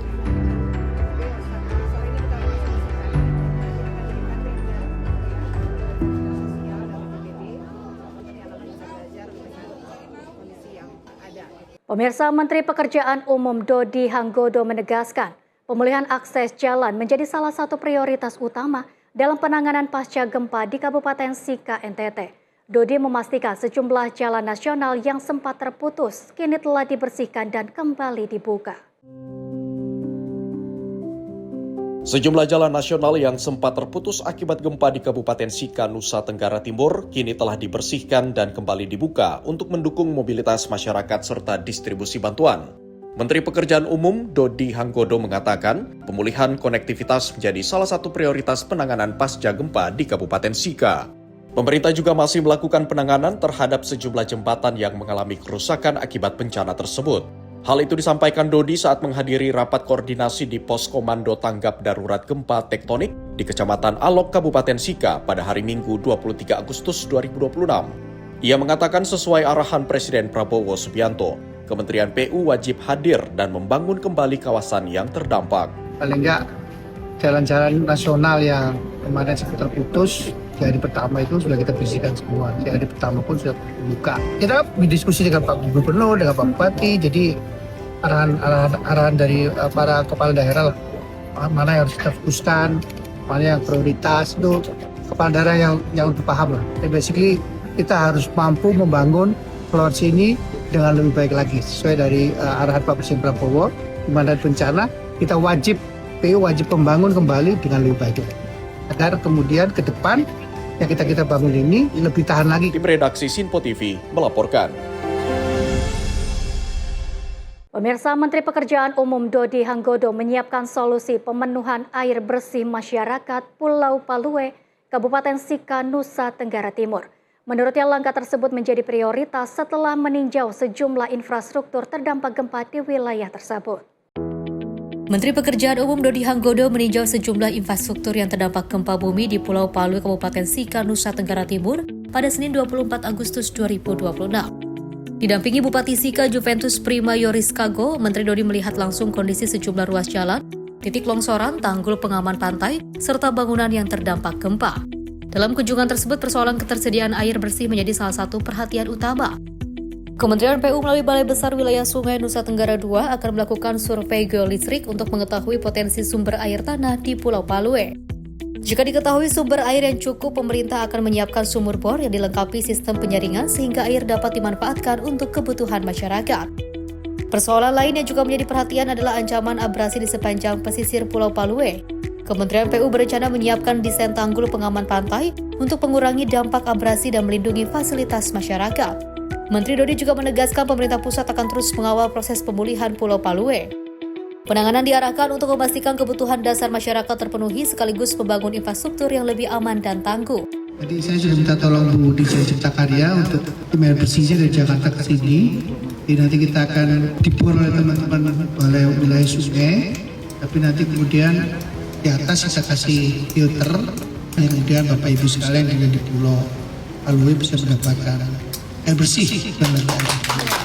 Mudah-mudahan ke depan kita bersama-sama, karena pasti kita akan bisa bekerja sendiri Bapak Ibu sekalian. Kita akan melibatkan Bapak Ibu juga dalam pekerjaan ini. Sama-sama kita membangun Palue dengan lebih baik lagi dan lebih kuat lagi, kuat dan tangguh, apalagi kalau kemudian memang ini daerah bencana. Tim redaksi Simpo TV melaporkan.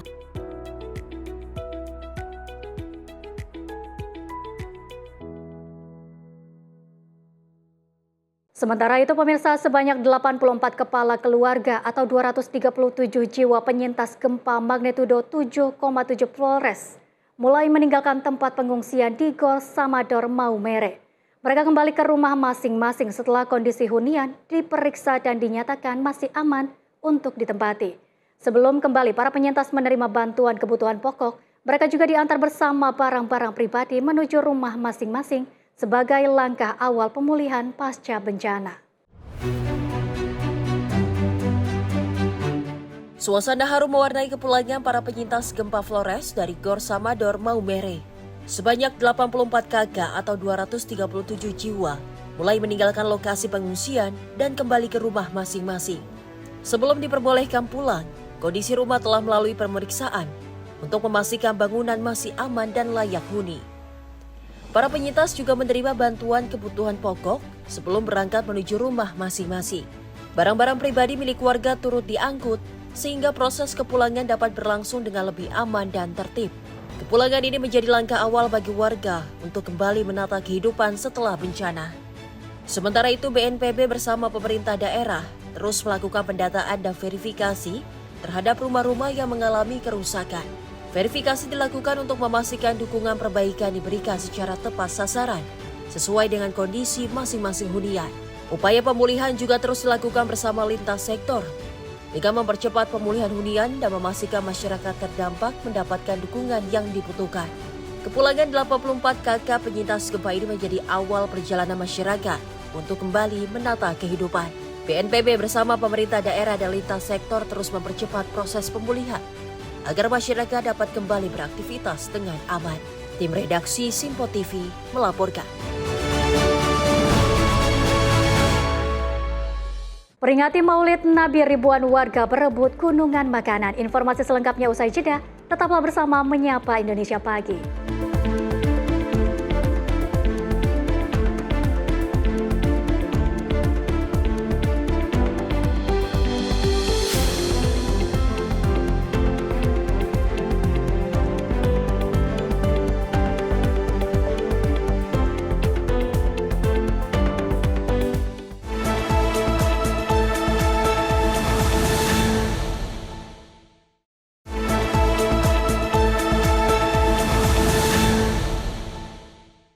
Pemirsa, Anda masih bersama Menyapa Indonesia Pagi. Informasi kami lanjutkan. Pemirsa, memperingati Maulid Nabi, tradisi gerebek gunungan atau rebutan gunungan digelar di Festival Maulid Nusantara di Kota Tangerang. Ribuan warga berebut puluhan gunungan berisi sayur-sayuran hingga makanan. Ribuan warga langsung merangsek berebut untuk menyerbu gunungan sayuran dan makanan di Jalan Kisamaun, Kota Tangerang, Banten pada Rabu pagi. Tak hanya gunungan sayuran yang juga berbentuk perahu, sejumlah warga juga langsung menyerbu gunungan yang berisi makanan kecil yang dibawa oleh peserta dalam arak-arakan. Antusiasme warga di lokasi sempat menyulitkan panitia lantaran waktu pembagian belum dimulai. Namun 30 lebih gunungan langsung ludes dalam waktu sekejap. Warga mengaku khawatir tak kebagian lantaran gunungan Maulid ini merupakan tradisi masyarakat Kota Tangerang untuk memperingati Maulid Nabi atau kelahiran Nabi Muhammad SAW. Tradisi rebutan gunungan bukan sekedar kemeriahan, bagi masyarakat gunungan menjadi simbol rasa syukur sekaligus sujud kebersamaan dalam memperingati Maulid Nabi Muhammad SAW. Ya gitu, tadi suami juga ngambilin. Seru Bu dengan ada festival seperti ini Bu. Ibu dapat apa aja itu? Dapat ciki.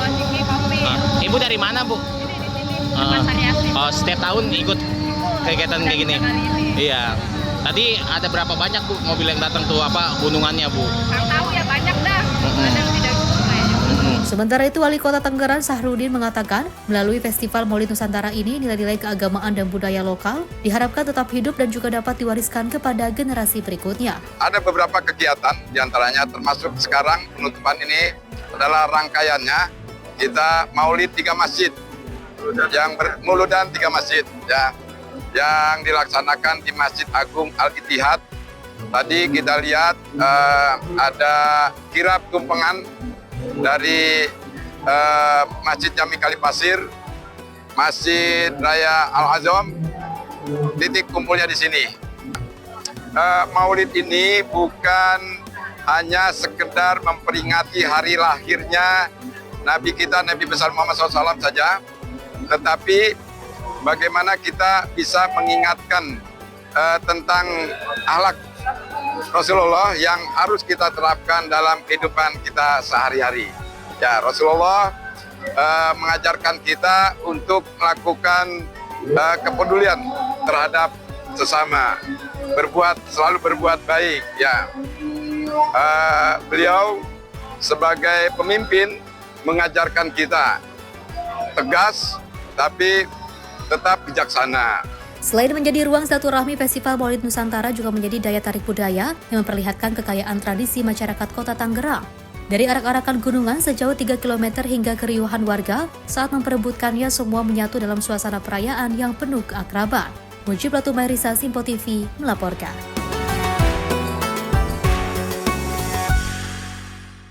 Pemirsa, Menteri Agama Nasaruddin Umar mengajak umat Islam menjadikan momentum Maulid Nabi Muhammad SAW untuk kembali meneladani akhlak Rasulullah SAW.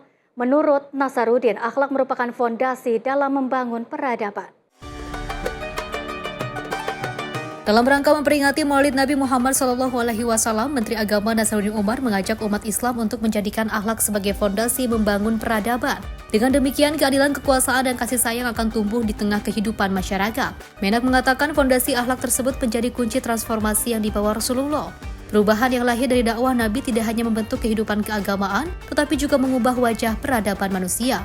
Maka dari itu, Menak berharap momentum tersebut menjadi penguat bagi umat Islam untuk meneladani akhlak Rasulullah SAW menghidupkan ajarannya. Nasi yang dibawa Rasulullah SAW, sebuah lompatan peradaban yang berakar pada nilai-nilai tauhid, pengembangan ilmu pengetahuan, penegakan keadilan, penguatan kasih sayang, serta penghormatan terhadap martabat manusia. Innama bu'itsu liutammima makarimal akhlak. Artinya sesungguhnya aku diutus hanya untuk menyempurnakan kemuliaan akhlak. Begitulah kata Nabi. Hadis tersebut yang kita tadi saya sampaikan itu menjadi kunci untuk memahami mengapa perubahan yang dibawa Nabi Muhammad SAW mampu mengubah sejarah peradaban manusia. Beliau melalui dakwahnya dengan membangun akhlak manusia. Sebab akhlak itu adalah fondasi dari setiap peradaban. Ketika akhlak tegak, maka keadilan pun juga akan tumbuh. Ilmu pengetahuan akan membawa manfaat, kekuasaan akan dijalankan dengan amanah, dan kasih sayang akan menjadi perekat kehidupan bermasyarakat. Tim redaksi Simpo TV melaporkan. Pemirsa, momen libur peringatan Maulid Nabi Muhammad SAW dimanfaatkan sejumlah warga untuk berwisata bersama keluarga di Taman Mini Indonesia Indah, Jakarta. Salah satu destinasi yang dipilih pengunjung yakni Anjungan, Yogyakarta. Bertepatan dengan momen Grebek Maulid 2026, kunjungan ke Anjungan, Yogyakarta tak hanya menjadi sarana rekreasi, tetapi juga kesempatan bagi warga untuk mengenal lebih dekat tradisi dan budaya Yogyakarta. Halo pemirsa Simpo TV, di saat peringatan hari libur Maulid Nabi SAW ini biasanya para masyarakat menghabiskan waktu liburannya dengan melakukan wisata bersama dengan keluarga. Nah, saat ini saya berada di Taman Mini Indonesia Indah yang menjadi primadona wisata bagi para masyarakat yang akan melakukan atau menghabiskan waktu liburannya. Nah, saat ini saya tepatnya ada di depan Anjungan Daerah Istimewa Yogyakarta. Nah, bisa dilihat untuk saat ini ada perayaan atau acara Grebek Maulid 2026. Bisa dilihat di samping saya ini adalah upacara atau persiapan jalannya kirap Maulid Nabi 2026, yang mana acara ini merupakan tradisi dari daerah istimewa Yogyakarta pada saat menyambut Maulid Nabi Sallallahu Alaihi Wasallam. Dan juga ini diawali dengan tarian dari yang bernama tarian Nyutra Alit yang dilakukan oleh para penari ataupun yang di sini diceritakan adalah abdi dalam dari Kesultanan Daerah Istimewa Yogyakarta. Nantinya kirap ini akan dilakukan dari depan Anjungan Daerah Istimewa Yogyakarta menuju ke Plaza Kori Agung. Nah, prosesi nantinya akan ada juga prosesi penyerahan pusaka yang akan diserahkan oleh Manggolo Yudo kepada Direktur Utama Taman Mini Indonesia Indah. Dan juga nantinya untuk menyambut para rombongan kirap ini akan dilaksanakan juga tarian Tepak Putri oleh para penari yang melakukan kirap. Dan dilanjutkan dengan sambutan Direktur Utama dari Taman Mini Indonesia Indah. Nah, kalau bisa dilihat di depan Anjungan Daerah Istimewa Yogyakarta ini, memang sudah banyak sekali antusias dari masyarakat yang menyaksikan dari kirap Grebek Maulud Nabi 2026 ini. Banyak juga masyarakat yang mengabadikan momennya bersama dengan keluarga untuk mengajarkan juga kepada para anak-anaknya ataupun sanak saudaranya untuk melihat bagaimana keberagaman budaya di Indonesia, terutama ini adalah budaya dari daerah istimewa Yogyakarta. Tak hanya masyarakat lokal saja, tapi juga ada masyarakat asing yang turut menyaksikan kirap Nabi atau kirap Grebek Maulud 2026. Nah, nantinya juga setelah kirap ini dilakukan, setelah perjalanan dari Anjungan Daerah Istimewa Yogyakarta menuju ke Plaza Kori Agung, ini nantinya akan ada prosesi merayah gunungan. Prosesi merayah gunungan ini adalah prosesi di mana para masyarakat akan merebutkan gunungan yang sudah disediakan oleh pihak dari Taman Mini Indonesia Indah, yang mana gunungan ini terdiri dari buah-buahan dan juga sayur-sayuran, yang mana nantinya jika para masyarakat ini mendapatkan salah satu buah atau sayur-sayuran yang ada di gunungan tersebut, dipercaya akan membawa berkah bagi masyarakat yang mengambilnya. Demikian untuk informasi kali ini dari Jakarta, Sri Dewi Andayani, Rona Bayu, Sinpo TV melaporkan. Sementara itu pemirsa, LRT Jakarta rute Kelapa Gading Manggarai dijadwalkan diresmikan pada Rabu 26 Agustus 2026.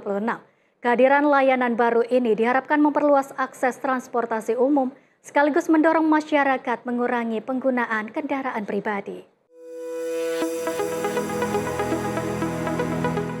LRT Jakarta Kelapa Gading Manggarai akan menambah pilihan mobilitas bagi warga Jakarta. Membentang sepanjang 12,2 km, jalur ini menghubungkan kawasan Kelapa Gading dengan Manggarai dengan sejumlah stasiun di sepanjang lintasan.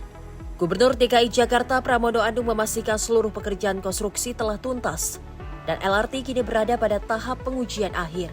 Berdasarkan peninjauan pada Senin 24 Agustus 2026, proyek dengan nilai investasi 12,1 triliun tersebut telah mencapai progres 100%. Pengecekan terakhir sebelum diresmikan mengenai tarif. Sampai dengan Oktober, tarif flat yang ada sekarang ini 5.000. Kami segera akan melanjutkan dari Velodrome ke Wus, kemudian Kelapa Gading ke JIS. Kalau itu sudah tersambungkan, sudah menjadi backbone utama. Setelah diresmikan, LRT Kelapa Gading Manggarai akan melayani penumpang mulai pukul 5.00 hingga 24.00 waktu Indonesia Barat. Untuk tahap awal hingga Oktober 2026, tarif perjalanan diberlakukan secara flat sebesar Rp5.000. Pemprov DKI Jakarta juga mempertimbangkan pemberian diskon khusus sebelum tarif permanen ditetapkan. Di sisi lain, konektivitas LRT dengan KRL komuter lain di Manggarai masih dalam penyempurnaan. Pemerintah masih menuntaskan proses pembebasan lahan milik PT Kereta Api Indonesia sebagai bagian dari penyiapan akses antar moda. Integrasi fisik yang menghubungkan LRT, Transjakarta dan KRL Jabodetabek di Stasiun Manggarai targetkan dapat digunakan sepenuhnya pada September 2026. Tim redaksi Simpo TV melaporkan. Selanjutnya pemirsa, Wakil Ketua DPR Sari Yuliati menyampaikan perkembangan rancangan Undang-Undang Perampasan Aset yang kini tengah dibahas oleh Komisi 3 dan tengah menerima semua aspirasi publik agar penyempurnaan nantinya dapat menghadirkan keadilan. Pimpinan DPR menyampaikan perkembangan pembahasan rancangan Undang-Undang Perampasan Aset. Perkembangan ini disampaikan Wakil Ketua DPR Sari Yuliati saat menjawab aspirasi dari Forum Komunikasi Masyarakat Pati yang menginginkan percepatan RUU Perampasan Aset. Sari mengatakan rancangan Undang-Undang Perampasan Aset masih terus dilakukan pembahasan oleh Komisi 3 DPR. Hingga kini pembahasan RUU Perampasan Aset masih menerima berbagai masukan dari publik. Pasalnya pembahasan RUU perampasan aset tidak bisa dilakukan secara terburu-buru karena membutuhkan kehati-hatian agar dapat menghadirkan keadilan. Untuk percepatan pembahasan RUU perampasan aset, saat ini di Komisi 3 memang mereka sedang mendengarkan dari banyak RDPU untuk meaningful participation. Karena RUU ini juga ada sedikit tricky situation, jangan sampai ketika undang-undang ini jadi, itu juga menjadi alat pukul bagi rezim yang berkuasa. Jadi kan kita harus membuat undang-undang itu yang setara antara masyarakat dengan penguasa. Jadi mungkin bukan diperlambat tidak, tetapi lebih kepada kehati-hatian. Sehingga ketika undang-undang ini jadi, jangan sampai nanti masyarakat juga yang menyesalinya, kan gitu. Dari Jakarta, Fahrizal Ahmad Amin, Sinpo TV melaporkan. Sementara itu, pemirsa, Aliansi BEM Persatuan Se-Jakarta Raya mengajak seluruh pihak untuk menjunjung tinggi serta menghormati sesama hak warga negara. Hal ini sebagai bentuk respon terhadap penyampaian aspirasi dari Aliansi Masyarakat Pati Bersatu pada 27 Agustus mendatang. Kami dari Aliansi BEM Persatuan Se-Jakarta Raya mengajak seluruh elemen mahasiswa dan masyarakat untuk sama-sama menjaga suasana yang aman, damai, dan kondusif. Aliansi BEM Persatuan Se-Jakarta Raya menyatakan sikap terhadap penyampaian aspirasi pada 27 Agustus mendatang dari Aliansi Masyarakat Pati Bersatu. Aliansi BEM Persatuan Se-Jakarta Raya menilai sebagai mahasiswa harus tetap kritis terhadap berbagai persoalan yang dihadapi bangsa. Pasalnya penyampaian aspirasi harus dilakukan secara damai dan sesuai dengan ketentuan hukum yang berlaku. Aliansi BEM Persatuan Se-Jakarta Raya menolak jika penyampaian aspirasi dilakukan dengan menyebarkan narasi provokasi dan dapat mengganggu stabilitas nasional. Oleh karena itu, Aliansi BEM Persatuan Se-Jakarta Raya mengajak seluruh pihak untuk menjaga suasana yang aman, damai, dan kondusif dalam menyampaikan aspirasi. Mahasiswa harus terus tetap kritis terhadap berbagai persoalan yang dihadapi bangsa, sekaligus menjadi teladan dalam menjaga persatuan, stabilitas sosial, dan nilai-nilai kebangsaan. Berdasarkan hal tersebut, kami dari Aliansi BEM Persatuan Se-Jakarta Raya mengajak seluruh elemen mahasiswa dan masyarakat untuk sama-sama menjaga suasana yang aman, damai, dan kondusif dalam setiap proses penyampaian aspirasi. Kami menghormati hak konstitusional setiap warga negara untuk menyampaikan pendapat. Pada saat yang sama, kami mengajak seluruh pihak untuk menjalankan hak tersebut secara bertanggung jawab, menjunjung tinggi hukum, menghormati hak sesama warga negara, serta menjaga persatuan dan kekuatan bangsa. Mari memperkuat demokrasi melalui dialog dan partisipasi yang bermartabat. Dari Jakarta, Fahrizal Ahmad Amin, Sinpo TV melaporkan. Pemirsa, kesiapan pembangunan sekolah rakyat permanen di Mamuju, Tengah Sulawesi Barat terus diperkuat. Lahan yang berada di Desa Mamahe akan dibangun sekolah rakyat yang memiliki luas sekitar 8,85 hektar. Pembangunan sekolah rakyat permanen di Mamuju Tengah, Sulawesi Barat memasuki tahap persiapan. Bupati Mamuju Tengah, Arsal Aras, menyerahkan sertifikat lahan kepada Wakil Menteri Sosial Agus Jambu Priyono. Penyerahan ini menjadi bukti kesiapan pemerintah daerah dalam menyediakan lahan untuk pembangunan sekolah rakyat. Lahan yang berlokasi di Desa Mamahe tersebut memiliki luas sekitar 8,85 hektar. Ketersediaan lahan menjadi salah satu tahap penting dalam mempersiapkan pembangunan sekolah rakyat permanen. Program ini diharapkan dapat memperluas kesempatan masyarakat untuk mendapatkan akses pendidikan yang lebih baik. Sekaligus pendidikan diharapkan menjadi jalan untuk memutus transmisi kemiskinan antar generasi. Dengan kesiapan lahan dan sinergi pemerintah pusat serta daerah, pembangunan sekolah rakyat di Mamuju Tengah diharapkan dapat segera terrealisasikan. Penyerahan sertifikat lahan menjadi langkah awal dalam mewujudkan sekolah rakyat permanen di Mamuju Tengah. Melalui program ini, pemerintah berupaya memperluas akses pendidikan, sekaligus membuka kesempatan bagi masyarakat untuk memutus rantai kemiskinan melalui pendidikan. Tim redaksi Sinpo TV melaporkan. Pemirsa, Rise the Rangers to Cyber Competition 2026 resmi berakhir setelah 6 finalis menunjukkan kemampuan terbaik dalam menyelesaikan berbagai tantangan keamanan cyber. Dan Satrisber TNI Brigjen TNI J.O. Sembiring menyebutkan, kompetisi ini tak hanya menjadi ajang untuk kemampuan, tetapi juga menjadi sarana menjaring talenta cyber.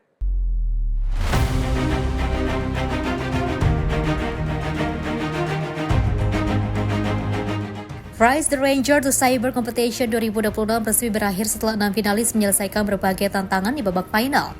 Penutupan kompetisi keamanan cyber tingkat nasional digelar di Gor Ahmad Yani Mabes TNI Cilangkap, Jakarta pada Senin 24 Agustus 2026 dalam rangka kegiatan HUT ke-81 TNI. Dan Sat Cyber TNI Brigjen TNI Juinto Omboh Sembiring menyampaikan, para finalis telah melewati proses seleksi online yang ketat sebelum beradu kemampuan di babak final. 6 finalis dinilai mampu menunjukkan kreativitas dan juga improvisasi dalam menyelesaikan berbagai tantangan keamanan cyber yang diberikan. Juinto menambahkan bagi para finalis yang meraih juara 1, 2, dan 3 yang berminat bergabung dengan TNI, Panglima TNI membuka peluang untuk mengikuti seleksi di tingkat pusat. Langkah ini menjadi bagian dari upaya Sat Cyber TNI untuk menjaring talenta cyber unggul sekaligus memperkuat kompetisi sumber daya manusia di bidang keamanan cyber nasional. Kita sudah melihat bagaimana mereka seleksi online yang begitu ketat dan 6 finalis tadi sudah menunjukkan bagaimana mereka berkreasi, berimprovisasi, menghadapi challenge yang begitu banyak. Dan kami tadi menyiapkan ini semua di samping anak-anak kami juga dengan para komunitas cyber yang ada. Begitu banyak platform yang dibuat, sekutu yang dibuat, dari akademisi yang membantu. Kami sangat meyakini bagi nanti peserta finalis juara 1, 2, 3, kalau memang berkenan jadi TNI, Bapak Panglima TNI telah membuka peluang bagi mereka untuk langsung seleksi di tingkat pusat. Dari Jakarta, Jada Bila, Mutia Anggiadi, Simpo TV melaporkan.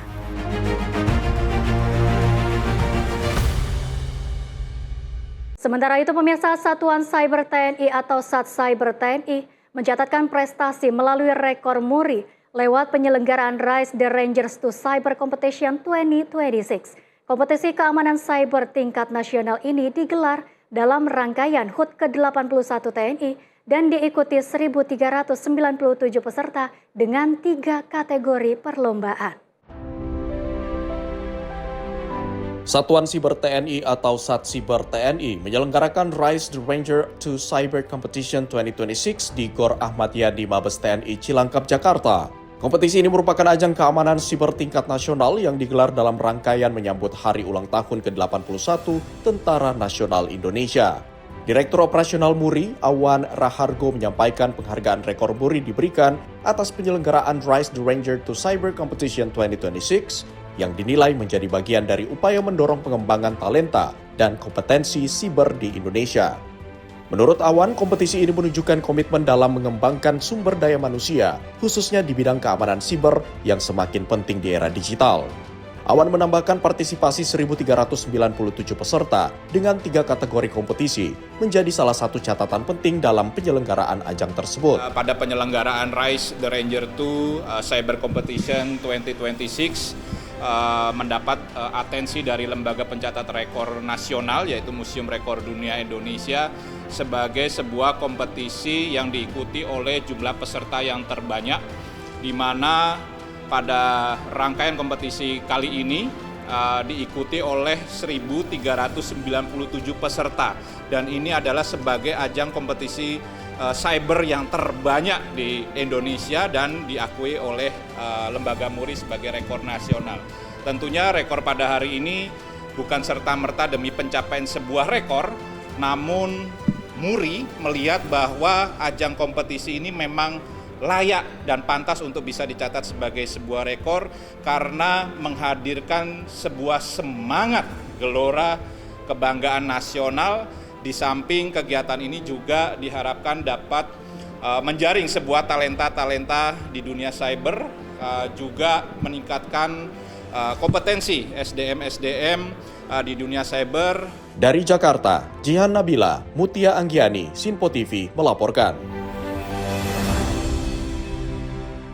Pemirsa, NPCI menyampaikan apresiasi kepada Bupati Bogor Rudi Susmanto atas dukungan yang diberikan terhadap pembinaan dan pengembangan olahraga disabilitas di Kabupaten Bogor.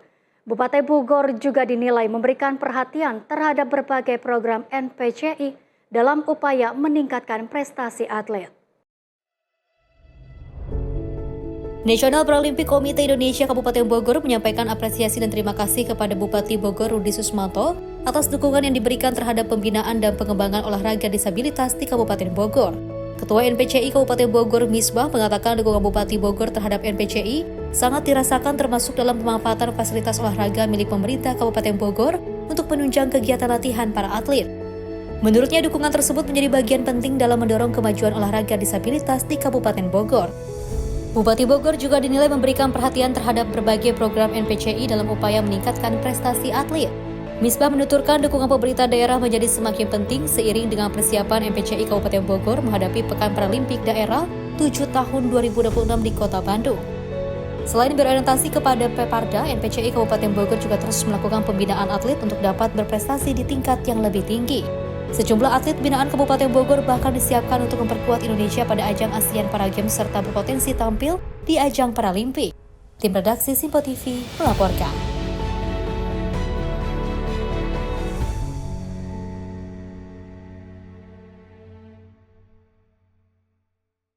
Pemirsa, 2 gempa guncang Costa Rica dalam 2 menit. Informasi selengkapnya usai jeda.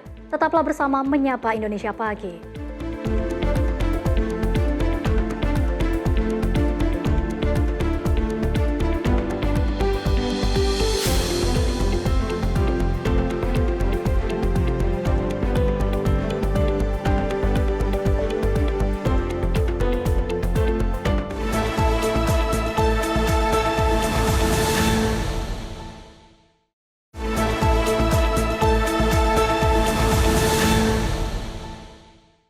Pemirsa, Anda masih bersama Menyapa Indonesia Pagi. Informasi kami lanjutkan. Pemirsa, 2 gempa bumi mengguncang Provinsi San Jose, Costa Rica hanya dalam selang waktu 2 menit pada Senin dini hari. Tidak ada laporan korban luka meski sejumlah kerusakan kecil dilaporkan. Rekaman kamera keamanan di kantor Vasquez de Coronado menunjukkan bingkai kamera berguncang hebat saat gempa pertama terjadi. Sejumlah kendaraan terlihat masih terparkir di jalan. Gempa pertama terjadi pada pukul 1:37 waktu setempat dengan kekuatan 5,4 magnitudo dan kedalaman 7 km. Epicentrum gempa berada sekitar 11 km di utara distrik Cascajal, Vasquez de Coronado. 2 menit kemudian pada pukul 1:39, gempa susulan berkekuatan 4,8 magnitudo kembali mengguncang wilayah tersebut. Menurut Jaringan Seismologi Nasional Universitas Costa Rica, getaran tersebut berasal dari patahan lokal dan dirasakan di Provinsi San Jose serta wilayah sekitarnya. Guncangan kuat terasa di sejumlah wilayah lembah tengah Costa Rica. Aktivitas seismik terus berlangsung hingga dini hari. Pada pukul 5.00 waktu setempat, setidaknya 23 gempa susulan signifikan telah tercatat. Sekitar 30 gempa susulan dengan intensitas lebih rendah juga terdeteksi, namun sebagian besar tidak dirasakan masyarakat. Pihak berwenang menyatakan tidak ada korban jiwa dalam rangkaian gempa tersebut. Sejumlah kerusakan material dilaporkan termasuk puing-puing yang jatuh ke Jalan Nasional 32. Tiang listrik tumbang di Kanton Morovia, serta kerusakan pada tembok di Vasquez de Coronado. Gempa tersebut terjadi hanya beberapa hari setelah gempa berkekuatan 7,2 magnitudo mengguncang Peru dan menyebabkan 3 orang terluka. Sebelumnya gempa kuat juga mengguncang Kolombia dan menyebabkan lebih dari 300 orang meninggal dunia. Tim redaksi Simpo TV melaporkan.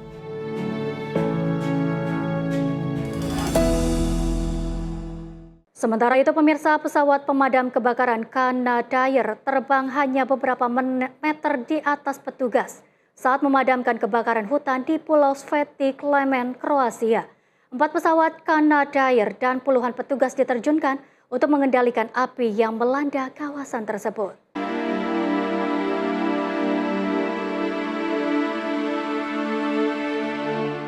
Rekaman yang dirilis pada hari Selasa waktu setempat memperlihatkan pesawat Canadair terbang rendah di atas petugas pemadam kebakaran sebelum menjatuhkan air ke arah vegetasi kering yang terbakar.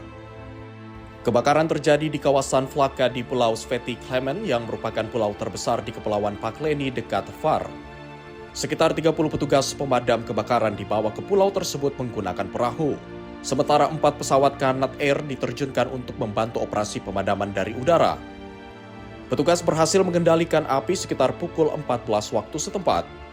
Meski api utama telah berhasil dikendalikan, petugas tetap bertahan di lokasi hingga malam hari untuk memadamkan titik-titik api yang masih tersisa dan memastikan area dalam kondisi aman. Kebakaran ini terjadi di tengah meningkatnya jumlah kebakaran vegetasi di Kroasia. Hingga 10 Agustus 2026, tercatat 3.897 kebakaran vegetasi di seluruh Kroasia dengan luas lahan terbakar mencapai 9.646 hektar. Angka tersebut meningkat tajam dibandingkan periode yang sama pada 2025. Tim redaksi Sinpo TV melaporkan.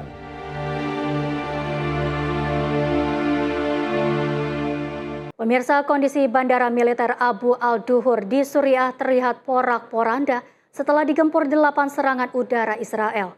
Sejumlah hanggar, landasan pacu, menara pengawas, dan bangunan di dalam kompleks bandara mengalami kerusakan. Rekaman yang dirilis pada Senin 24 Agustus 2026 memperlihatkan kondisi Bandara Militer Abu al-Duhur di wilayah barat Laut Suriah beberapa hari setelah serangan udara Israel menghantam lokasi tersebut.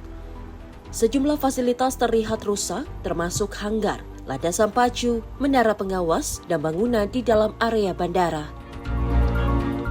Perdana Menteri Israel Benjamin Netanyahu membenarkan bahwa Angkatan Udara Israel melancarkan serangan tersebut. Netanyahu menegaskan Israel tidak akan menerima kehadiran militer Turki yang bergerak semakin ke selatan di wilayah Suriah. Media Israel melaporkan serangan terjadi setelah sebuah delegasi Turki mengunjungi Bandara Abu al-Duhur. Pemerintah transisi Suriah kemudian mengecam serangan tersebut sebagai agresi yang tidak dapat dibenarkan, serta pelanggaran terang-terangan terhadap kedaulatan dan keutuhan wilayah Suriah. Meski Damaskus mengecam serangan Israel, Menteri Luar Negeri Suriah Asa'ad al-Syabani kemudian bertemu dengan Kepala Mossad Roman Goffman melalui mediasi Amerika Serikat. Pertemuan tersebut disebut sebagai bagian dari upaya meredakan ketegangan antara Suriah dan Israel. Di sisi lain, Turki semakin memperdalam kerjasama keamanan dengan Damaskus. Turki diketahui memberikan pelatihan kepada pasukan Suriah sekaligus memasok sejumlah peralatan militer. Kerjasama yang semakin erat antara Turki dan pemerintah Suriah inilah yang dikhawatirkan Israel. Sejak pemerintah transisi Suriah mengambil alih kekuasaan di Damaskus pada Desember 2024, Israel terus memperluas kehadiran militernya di wilayah selatan Suriah. Israel juga mengerahkan pasukan ke zona penyangga, serta melancarkan serangan udara dan laut terhadap sejumlah peralatan militer Suriah. Israel menyatakan langkah tersebut dilakukan untuk mencegah senjata militer Suriah jatuh ke tangan pihak-pihak yang dianggap sebagai ancaman bagi Israel. Tim redaksi Sinpo TV melaporkan. Sementara itu, pemirsa, Iran menegaskan kesiapannya melawan kampanye perang ekonomi baru Amerika Serikat. Teheran juga menyatakan sanksi tidak akan memaksa Iran untuk menyerah. Juru bicara Kementerian Luar Negeri Iran Esmail Baiki mengatakan Teheran telah menyiapkan langkah untuk menghadapi sanksi ekonomi baru Washington. Bakai menyebut Iran akan memanfaatkan seluruh kapasitas multilateral untuk melawan sanksi. Ia juga menilai kebijakan tersebut sebagai tekanan terhadap kedaulatan nasional. حتما ایران از همه ظرفیت‌های چند جانبه برای مقابله با تحریم‌های اقتصادی استفاده خواهد کرد. قبلا هم در این زمینه ما پیشبینی‌های لازم رو انجام دادیم. اما باز این اقدامات اون چیزی که خودشون به عنوان جنگ اقتصادی ازش نام میبرن یک نکته دیگر رو هم روشن میکنه و اون زوال نظام تجارت آزاد بین کشورها و ضربه به حاکمیت ملی کشورها. Bakai menilai kampanye terbaru Washington merupakan bentuk lain dari upaya sebelumnya untuk menekan Teheran. Ia menyebut sanksi, tekanan maksimum hingga perang ekonomi dinilai bertujuan memaksa Iran menyerah. Presiden Amerika Serikat Donald Trump sebelumnya mengumumkan apa yang disebutnya sebagai hari H ekonomi terhadap Iran. Trump mengancam konsekuensi ekonomi bagi negara-negara yang memberikan jalur kehidupan finansial atau komersial kepada Teheran. Bakai juga menanggapi perjanjian pertahanan bersama Mekah yang ditandatangani Arab Saudi, Pakistan, dan Turki pada 7 Agustus. Ia mengatakan Iran belum menerima undangan resmi untuk bergabung dalam fakta tersebut. Namun Teheran telah menjajaki kontak dengan negara-negara anggota. Bakai menegaskan Iran tidak memiliki alasan untuk menganggap fakta tersebut ditujukan terhadap Iran. Konflik Amerika Serikat dan Iran kini memasuki bulan ke-6. Sementara pembatasan pengiriman melalui Selat Hormuz terus mengganggu salah satu jalur perdagangan energi terpenting di dunia. Sebelum konflik, sekitar 1/5 perdagangan minyak dan gas alam cair global melintasi Selat Hormuz. Tim redaksi Simpo TV melaporkan. Pemirsa, Presiden Tiongkok Xi Jinping dan Raja Yordania Abdullah II menyerukan pembukaan kembali Selat Hormuz untuk pelayaran. Keduanya juga menyerukan agar gencatan senjata antara Amerika Serikat dan Iran tetap dipertahankan dalam pertemuan di Beijing pada Senin. Presiden Xi Jinping dan Raja Abdullah II menghadiri upacara penyambutan resmi di Balai Besar Rakyat Beijing. Keduanya kemudian menyaksikan penandatanganan sejumlah perjanjian kerjasama.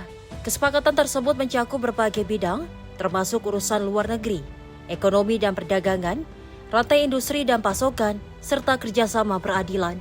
Dalam pembicaraan, Xi Jinping dan Abdullah dilaporkan membahas situasi di Timur Tengah, termasuk kondisi di Gaza, tepi barat, dan konflik yang melibatkan Iran. Kedua pihak menyerukan agar gencatan senjata Amerika Serikat dan Iran tetap dipertahankan. Mereka juga mendorong penyelesaian melalui negosiasi untuk mengatasi akar penyebab ketegangan di kawasan tersebut. Xi Jinping dan Abdullah juga menyerukan pemulihan navigasi normal melalui Selat Hormuz, jalur perairan strategis yang menjadi salah satu rute utama perdagangan energi dunia. Kunjungan Raja Abdullah ke Tiongkok berlangsung dari 18 hingga 24 Agustus atas undangan Presiden Xi Jinping. Selama kunjungan kenegaraan tersebut, Raja Abdullah juga bertemu dengan Perdana Menteri Tiongkok, Li Qiang, dan Zhao Leji, Ketua Komite Tetap Kongres Rakyat Nasional. Abdullah turut mengadakan pertemuan dengan perwakilan dunia usaha Tiongkok. Kunjungannya meliputi sejumlah kota termasuk Beijing, Shanghai, dan Shenzhen. Perkembangan ini terjadi ketika konflik Amerika Serikat dan Iran memasuki bulan ke-6. Upaya gencatan senjata disebut masih menghadapi hambatan.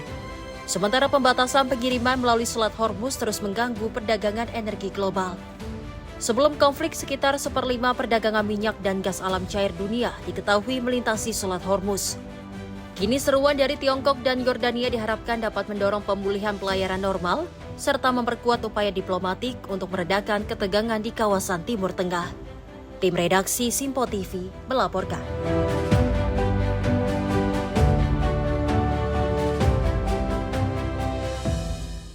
Selanjutnya, pemirsa, pilot pesawat tempur Cina dan Mesir menggelar latihan pertempuran udara bersama di Mesir. Latihan bertajuk Eagles of Civilization 2026 mencakup simulasi pertempuran udara jarak menengah dan dekat dalam kondisi operasi yang disimulasikan. Rekaman memperlihatkan sejumlah pesawat tempur bergerak di landasan, lepas landas, dan terbang di atas wilayah latihan. Para pilot juga terlihat berada di dalam kokpit pesawat, sementara personel militer Cina dan Mesir bertemu serta bertukar informasi sebelum para pilot menjalankan misi. Dalam latihan ini, para pilot memulai dari simulasi pertempuran udara 1 lawan 1 dan 2 lawan 2, sebelum berlanjut ke operasi yang melibatkan sistem dan unit militer secara terpadu. Pilot Angkatan Udara Cina, Shen Hao, mengatakan, interaksi antar pilot diharapkan dapat memperdalam pemahaman dan membuka peluang pertukaran konsep taktik serta teknik operasi. Latihan mencakup taktik pertempuran udara, operasi penguasaan udara, pencarian dan penyelamatan tempur, serta penempatan dan pengerahan kekuatan. Cina mengerahkan sejumlah aset militer dalam latihan, termasuk pesawat tempur, pesawat pengisi bahan bakar di udara, pesawat khusus, dan helikopter. Eagles of Civilization 2026 kali ini menjadi latihan udara gabungan kedua antara Cina dan Mesir. Sebelumnya, latihan gabungan pertama digelar di Mesir pada 17 April hingga 4 Mei 2025. Kementerian Pertahanan Nasional Cina menyebut latihan terbaru ini bertujuan memperkuat kerjasama militer, saling percaya, serta persahabatan tradisional antara kedua negara. Menurut pihak Cina, latihan akan berlangsung hingga awal September. Tim redaksi Sinpo TV melaporkan.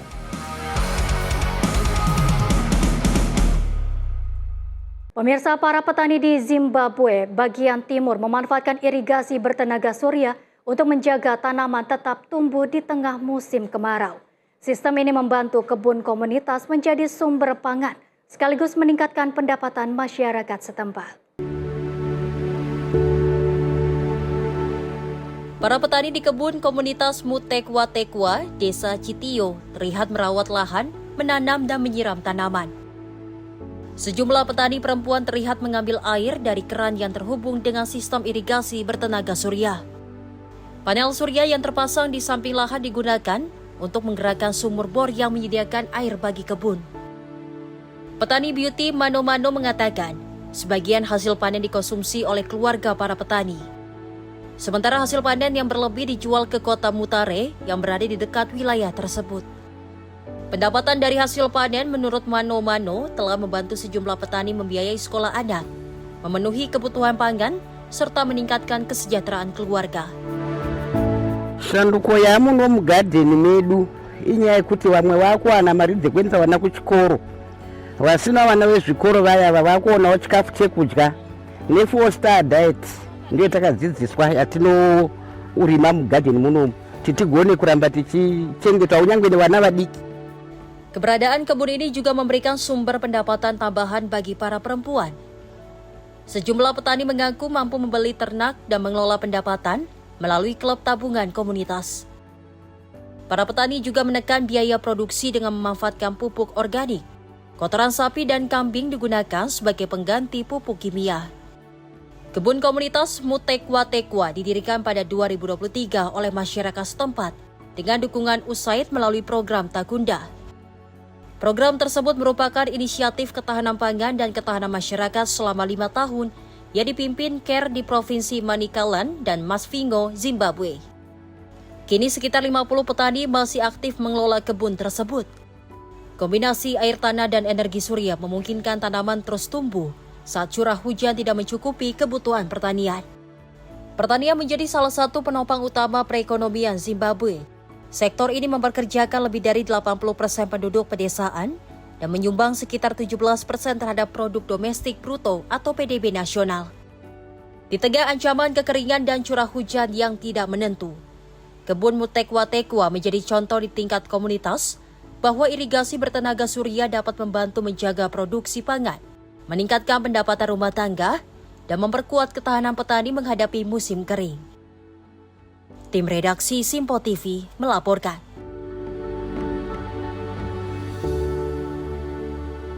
Pemirsa, rambut sepanjang hampir 3 meter mengantarkan renung Daryal. Konten kreator asal India memecahkan rekor dunia. Rambutnya yang mencapai lebih dari 2,7 meter resmi dinobatkan sebagai rambut terpanjang pada wanita yang masih hidup.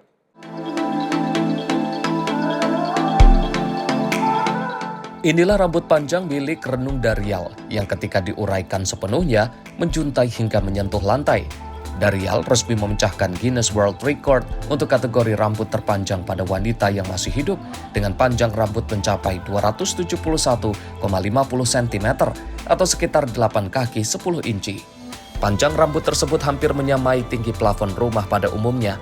Pengukuran resmi dilakukan di Haldwani, India pada 15 April 2026. Guinness World Record kemudian mengumumkan pencapaian tersebut pada Agustus 2026.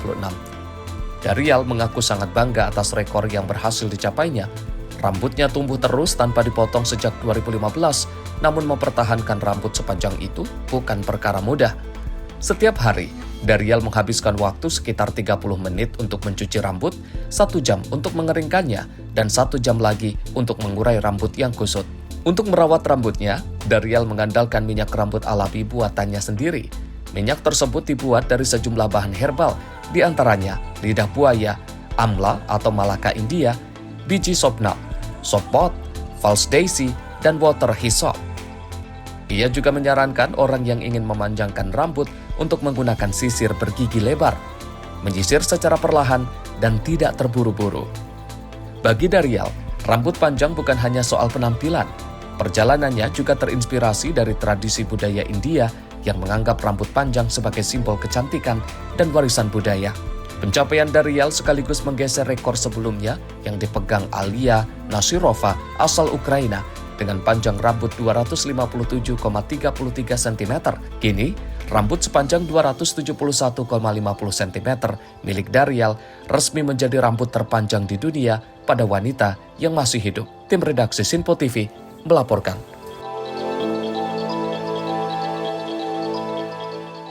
Pemirsa, informasi tadi sekaligus mengakhiri jumpa kita dalam Menyapa Indonesia Pagi kali ini. Mewakili kru bertugas saya, Dea Mulia, mengucapkan terima kasih dan sampai jumpa.